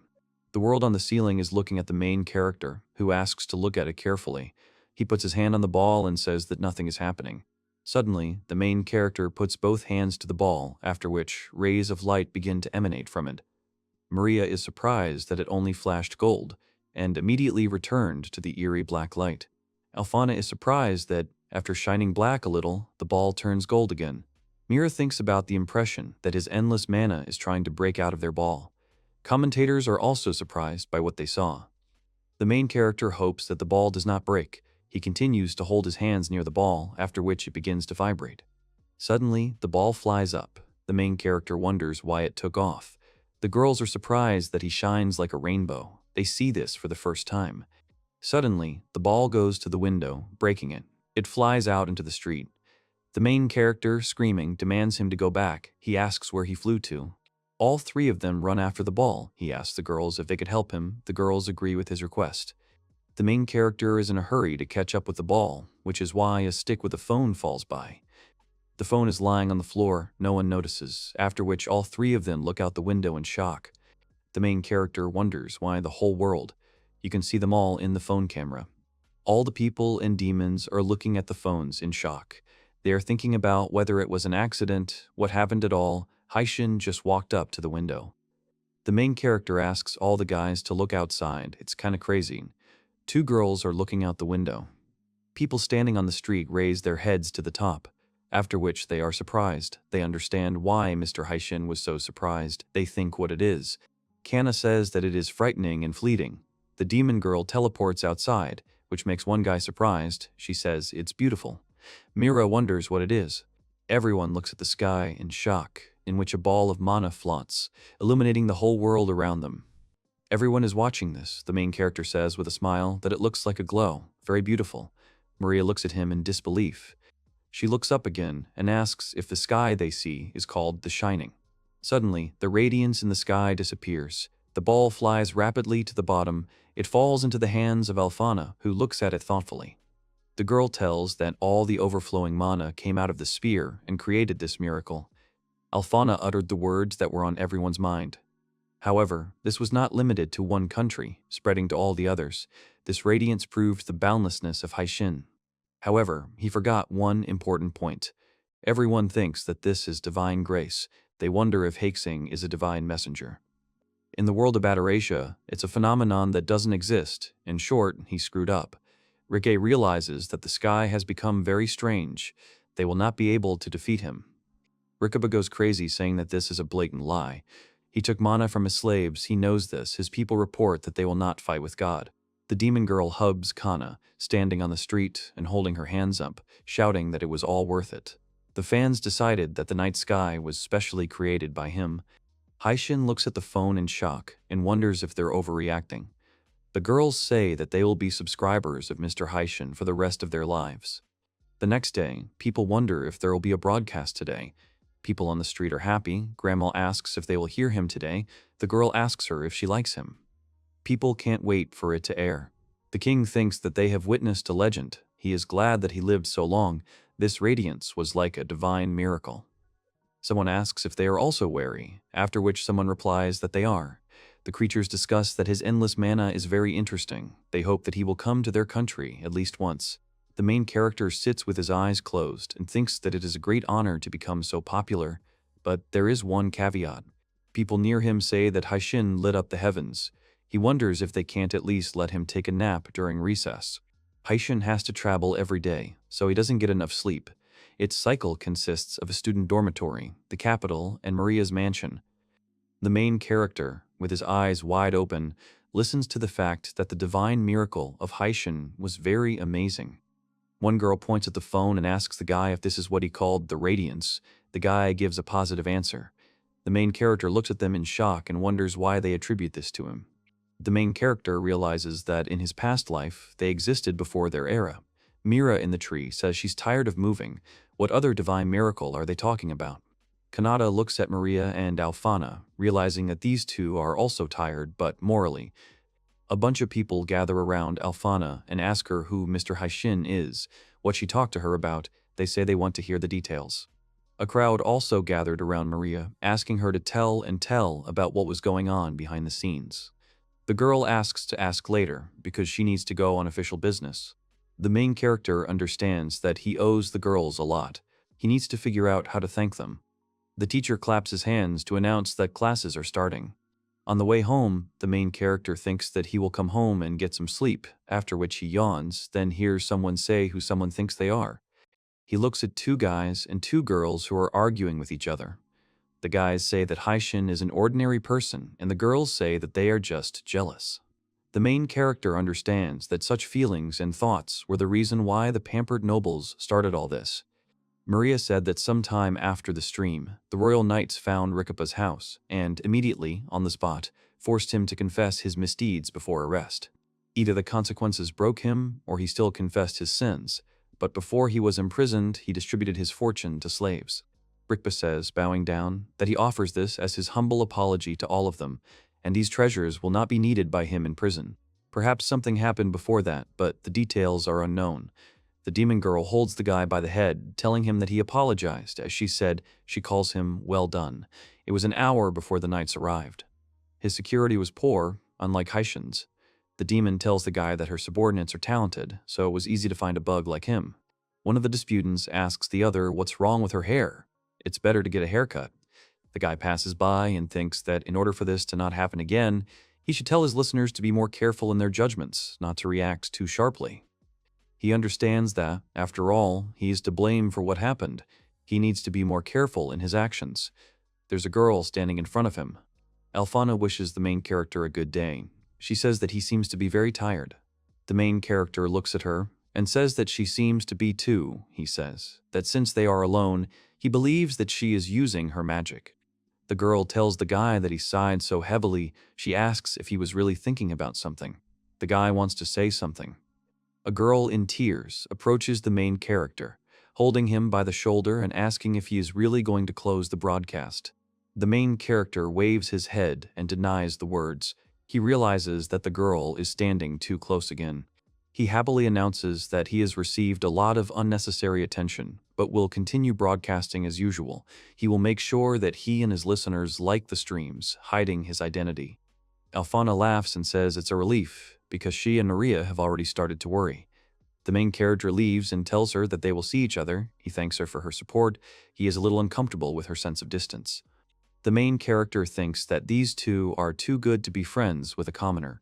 The girl says that from now on she will support him even more. The main character enters his room and first of all says that he is returned, after which he looks thoughtfully at the bed and realizes that there are no worlds. Haishin wonders where she is. Suddenly, she appears under his feet and asks how she can help. The main character jumps onto his bed out of fright. His heart is pounding hard, and Mira looks at him questioningly. The guy demands that she already go home. He asks the girl if she is now his eternal stalker. The girl says that she just wanted to protect him. The guy apologizes, asking how her job is. The girl reports that she forgot to say something. Raven is now retiring. This is the beginning of her new life. The main character understands that the girl got a new uniform from somewhere. Mira informs the main character that she is sure that her dad is proudly watching her from heaven. The guy asks her if she is unemployed now. He asks her to stop leading the conversation away. Suddenly, the main character is surprised by something. He imagines that his commentators write that the disappearance of the raven is the merit of Haishin. He thinks that if something like this happens, it will be unpleasant. The guy grabs the girl and leads her, demanding to return home, asking her to just become a bodyguard or something like that. The girl denies it. A car stops near the beautiful gate, near which its drivers are standing, and Maria goes from the car to the gate. She walks wearily home, thinking that she has finally returned from work. She wants to see Kanata. The girl comes in and is surprised that the main character is here. Suddenly, she starts running towards him, shouting his name. She looks in shock at how the main character pushes Mira and asks who she is. The guy calls her a crazy bum, and Mira informs him that this is slander, and from today, she will be Mr. Kanata's bodyguard. The girl is shocked and asks again about the bodyguard. The main character says that this is a lie, and she knows it. Alfina watches all this and thinks that if Haishin likes little guards, then she would be the best choice. A girl stands in front of the gate and expresses dissatisfaction with the fact that it is very noisy. She asks if Kanata is helping someone again. She giggles and wonders if Kanata will be surprised to find out that she took the day off and came to visit him. The girl behind her thinks that, apparently, the saint and the priestess are students of this school. She says it's time to pay a little visit. Both girls meet eyes. One asks the other if they know each other. From this moment on, the main character will be in the spotlight again. Alfina tells Mira that she and Mari have already become the main character's bodyguards. Mira asks with displeasure what she is talking about. However, despite all this, Haishin continues to move forward. The main character thinks that he is finally ready to start making vlogs. Now his possibilities are endless. The guy holds his head, realizing that he can become even cooler. He's trying to get away from reality. Mira and her friends are arguing behind her. The main character stands, turning away from them, plugging his ears. For him, reincarnation is not an empty word. The one who guides Kanata blesses her future. This girl is happily watching him and smiling from heaven. There is a halo above her head, and her wings are behind her back. The girl sits down on a chair, watching the guy through the clouds. She coughs and says that it's enough. She says with a smile that she has been watching him all this time. It seems that he is having quite a lot of fun. The goddess's lines begin here. The girl did not think that he would use the mana she gave him like that. He is really an interesting guy. She is looking forward to today's stream. Kanata walks past all the girls who are looking at him, thinking that he is very tired, he needs to go home and get ready. Suddenly, all the girls joyfully begin to address the main character by name at the same time. After that, all the girls jump on the unsuspecting, calm protagonist. There is a large cross on the building. The main character points at himself with his finger and asks about support for him. Alfana confirms his words and asks the guy what he thinks about it, while Maria says that they wanted to know his opinion. The main character thinks about it and reports that there are some kind of sponsors or paid subscribers in his home world. Alfana recalls the mana ball and reports that a week has passed since those events, but the enthusiasm of the audience still does not subside. Even the artists working for the royal family are brawling and fighting with each other for the right to be the first to paint Haishin. Maria adds that a painting is certainly good, but it's better to have an object. She thinks people will want to touch it to get closer. They will definitely buy such a thing. She asks what Kanata will say. The main character asks if she means some kind of souvenir, of course, but it seems to him that they are in too much of a hurry. The girls look at him with strange expressions on their faces. He understands that even though we are talking about an ordinary souvenir, but for some reason it seems suspicious to him. The main character asks the girls about how he can take up their time, because they have their own responsibilities. Maria says that they will not make this public. It will not interfere with their work. Alfana asks Mr. Kanata to believe them. The main character thinks that I was often mistreated at the academy, so such care is unusual for him. The online world is so very different. He thinks about whether he should marry them, but then thinks it's a joke. At that moment, Kanata's life was hanging by a thread, because it would be bad if he said it out loud. Most likely, their passion would have reached a climax, and perhaps he would have experienced something that is difficult to imagine. The girls rush at him. They can't hold back. Kanata says that you need to think about what kind of merch to make. First of all, the girls agree with him. Suddenly, everyone looks at the statues of the girl with wings holding her hand up. They are surprised. Alfana says that this appeared on the statue of the goddess this morning. The statue now has a t-shirt with a picture of Haishin in a mask. The main character asks about whose handiwork it was. Who dressed her like that? Alfana says that the culprit has not yet been found. Maria points at the t-shirt and says that she wants the same one, but then says that it's disgusting. Alfana says that if there is an image of Haishin on the clothes, then there is no sacrilege in this, so she believes. The main character asks if the church is still sane. Several girls are standing behind a tree and watching them. They ask if this guy is her classmate. There is also Princess Maria. Maybe this is a new monk. Everyone looks at Maria, who says that perhaps the goddess herself gave these clothes. In other words, it was a divine message. Asks if they think so. Alfana starts to feel dizzy. The guy replies that it can't be. Maria says it's just a joke. In heaven, the goddess admires the made t-shirts and says that it turned out well. The girl next to her asks if she made them again. Why so many? The girls say that although it's still noon, we need to finish today. The main character agrees. Maria says that she and Alfana have a little business. The main character says that it is clear, asks if it is politics. They have a hard time. Without waiting for an answer, he turns around and leaves, saying goodbye to the girls. The girl says that's not the point. Alfana smiles maliciously, saying that he will soon find out. The guy looks around, realizing that he rarely comes here, so everything seems so new. The street looks busy. He wonders what kind of store it is. Suddenly, Mira appears next to him, eating sweets. She tells him that this is a grocery store that opened just yesterday. Does he want to go? The main character gets scared, thinking that she appeared out of nowhere again. Mira looks at the guy in disbelief. He asks the world to listen to him, asking the girl how long she will stay here. The girl opens her mouth wide. He remembers that she was lying in bed with him, taking a sauna. He asks the girl why she doesn't move to another place as soon as possible. The girl starts crying and holds onto the guy's leg, saying that this cannot be. She asks the main character why she treats him like this. What is her mistake? The main character complains that he is glad that he has such a fan. People standing next to them look at them and wonder if this is a quarrel between a brother and sister. The guy puts his hands on her shoulders and tells her that she is hiding her identity in secret. He really appreciates it, and she helped him a lot during the recent incident. He picks her up in his arms and asks her if this stalking has already been enough. The main character throws a girl into a nearby box. The girl gets ears and a tail. She says she will find a home in the capital. The option of returning to their homeland is not even considered. Mira suddenly starts crying and asks to pick her up. The main character thinks that he needs to stay strong for her sake, because his mother told him not to pick up dogs on the street.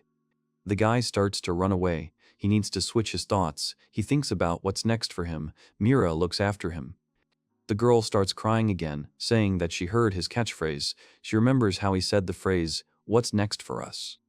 Kanata looks at the building and thinks what it is. Two guys notice that some kind of liquid is flowing in the box. The main character understands what kind of building this is. This is Vanity's house. He wonders if Kana works there. Mira looks around and asks that, although it's still day outside, so many people are already heading there. The girl approaches and informs that most of them are adventurers who have returned from the dungeon or travelers who have finished their shift. Suddenly, the main character is surprised that this girl is Kana. She tells Kanata with a smile that they haven't seen each other for a long time. Kana looks at Mira thoughtfully and realizes that she saw her at the academy 6 days ago. The main character stands awkwardly between two girls. After that, he is surprised that they shake hands and get to know each other. Mira says she understands. Kana agrees. The main character thinks about what they are all about. The three of them are sitting at the table. Kanata thinks that the building looks even better inside.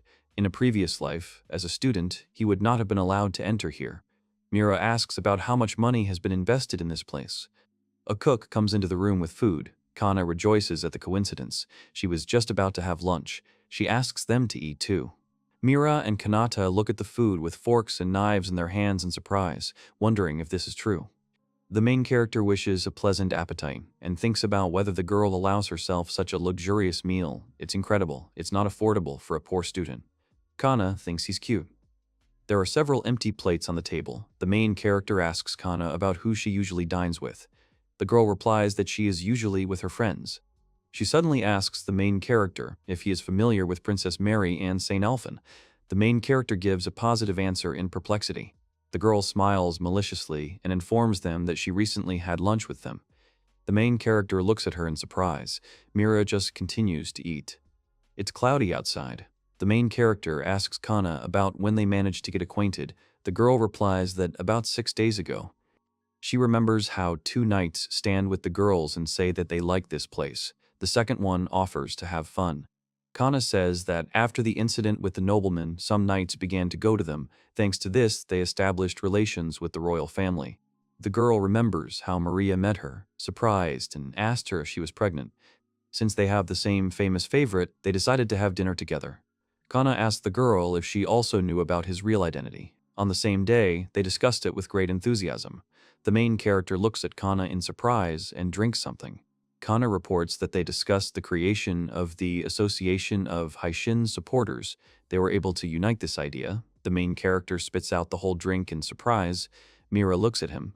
Kana puts her hand on her cheek and informs them that they are currently engaged in secret planning, and so far, she is the third participant. In other words, she is his number 3. The main character coughs, which makes Kana wonder if he's okay. The guy gives a positive answer. They say that the water just got into the wrong throat. Kanata remembers Maria and Alfana realizing that they said they wanted to create souvenirs, but this is the first time she hears that they have plans to create a fan club. Suddenly, the guy starts waving his arms and asks the girl if this means that she is also listening to Haishin. The girl gives the main character a positive answer and stretches out her hand to him, admitting that she was saved by his ethers, so she appreciates Mr. Haishin and respects him more than anything in the world. The guy looks away and says that everything is clear to him. Mira thinks about the fact that she was asleep that day, so she did not have time to enter the church. She remembers Kanata seeing her sleeping. It became clear to her what they were doing there. Mira continues to chew her food and thinks about the Supporters Association and wonders how she could have missed it. The girl apologizes and says that she will go to the toilet for a minute. The main character agrees, after which Kana stands up and addresses the guy by name. The girl hugs the guy and says that since he has come all this way, he needs to do something more interesting. The guy runs back, saying that somehow too fast. The girl asks if she just needs to wait. Kanata asks if she is joking. The girl giggles and agrees. It's getting dark outside. Kana says that even though they stopped by for a short time, she was very happy. She asks them to look in again. They both agree and thank her for the food. The guy understands that he doesn't need to think much, but first he should talk to Alfana and Maria. He looks away and realizes that there are no worlds. He thinks that the girl has finally gone to look for a new home. The main character is happy about it. A guy walks down the street and thinks that he wasn't planning to stream today. He's thinking about what he should do. Alfana stands inside the church and stretches out her hand, wishing the ladies a good evening. She says that she is the founder of the Association of Supporters of Mr. Haishin. She tells the two girls that they are creating an environment in which Mr. Haishin can safely broadcast. This is the purpose of their organization.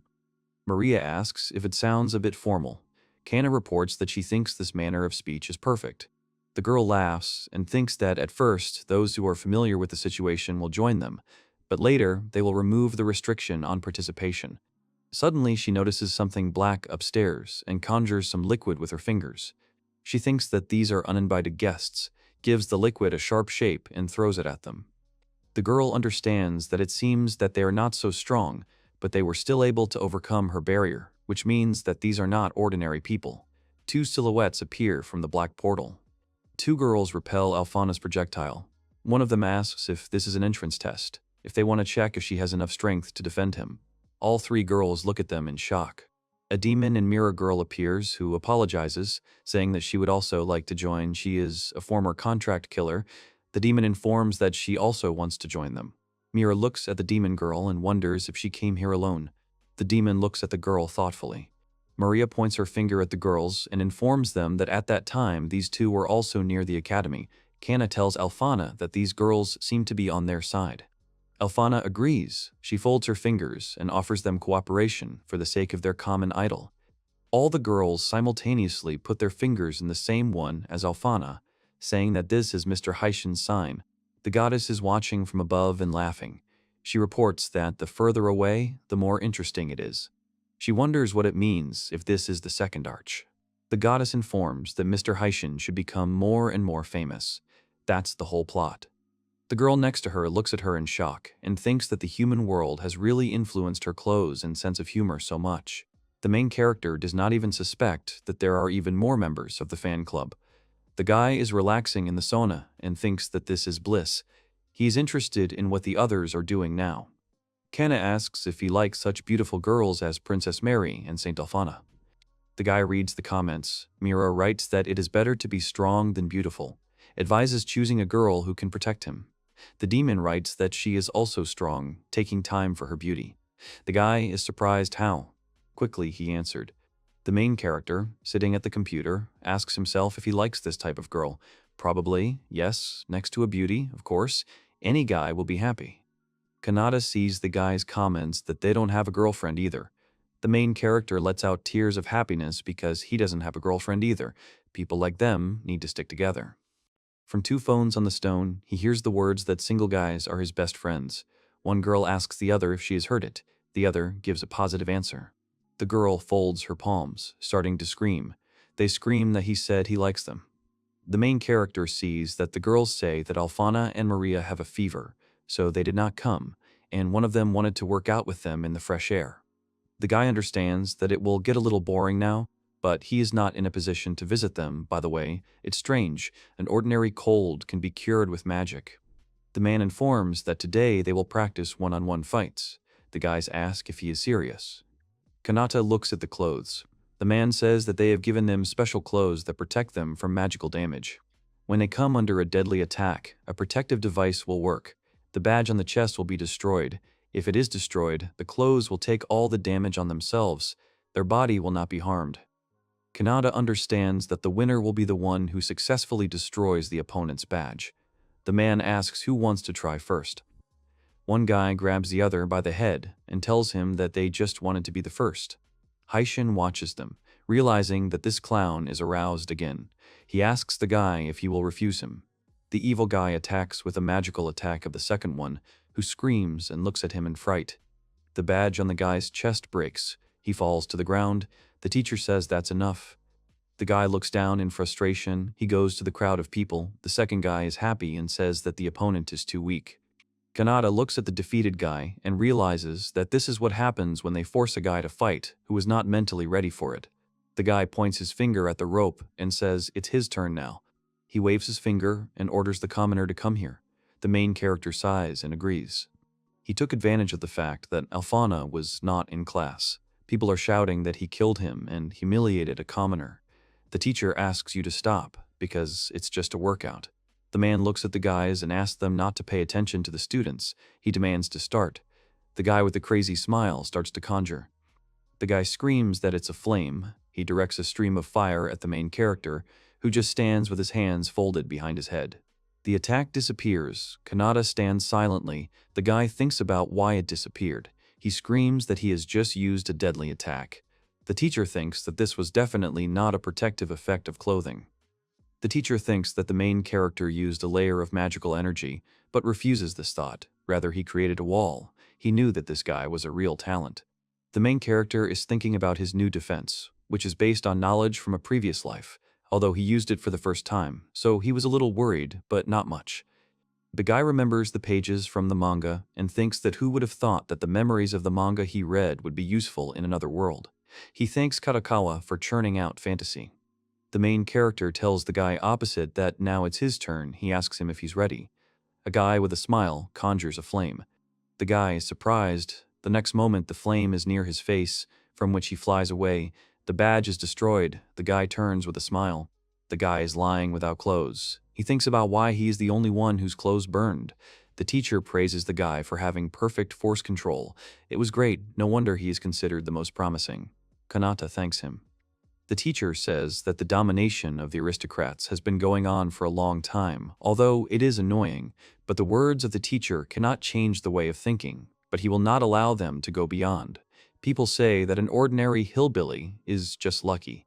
Kanata asks the teacher not to worry. The guy says that not all students are hostile. He has friends at this school. There may be only 2 of them, but they are a princess and a saint. The students say goodbye to each other. In class, the guy thinks that he might have dinner a little earlier today. Someone rudely addresses Kanata.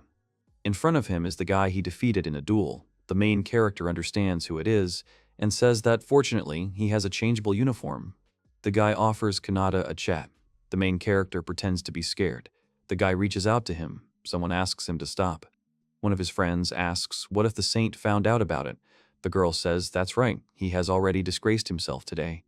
The guy punches his friend and tells him to shut up. The guy justifies himself by saying that he was a little out of shape today. He asks why on earth he needs to prove something to them. The girls call him a coward. The main character rejoices and mentally thanks them for trying to protect him. Kanata thinks that let them continue to argue, and in the meantime, he will go home. The guy notices this and swings his fist, asking where he's going. The guy is about to punch the main character in the face, but he freezes. The main character looks at him in disbelief. He touches his fist with his finger. The main character looks around in shock, wondering what is going on. Everyone in the class is standing. He's asking why he's the only one here who can move. Kanata looks out the window and sees the immobilized bird. He thinks that the whole world has stopped, except for him. The guy steps back and collides back to back with the goddess, who calls him an impudent man. The goddess turns and tells Kanata that he is an inferior being. How dare he touch her wings? She raises her finger and says with a smile that an ordinary mortal is not bowed like that. On her wings, you can see the faces of all the fans of Haishin. The main character turns back with the thought that this voice seems familiar to him. Is it a goddess? He asks what she is doing here. The main character notices that the goddess is wearing a t-shirt, which depicts him in a mask. He points with his finger and wonders why her t-shirt has the inscription on Romaji, I am Haishin. The goddess informs that before she is happy that they have met again, something needs to be done. The goddess looks through a finger ring at the guy who wanted to beat Kanata and reports that this man has done something unforgivable, so he will get banned. She says with a smile that this is how they deal with haters, and this is just the beginning. She crunches her fingers, after which blood gushes after the surprised protagonist.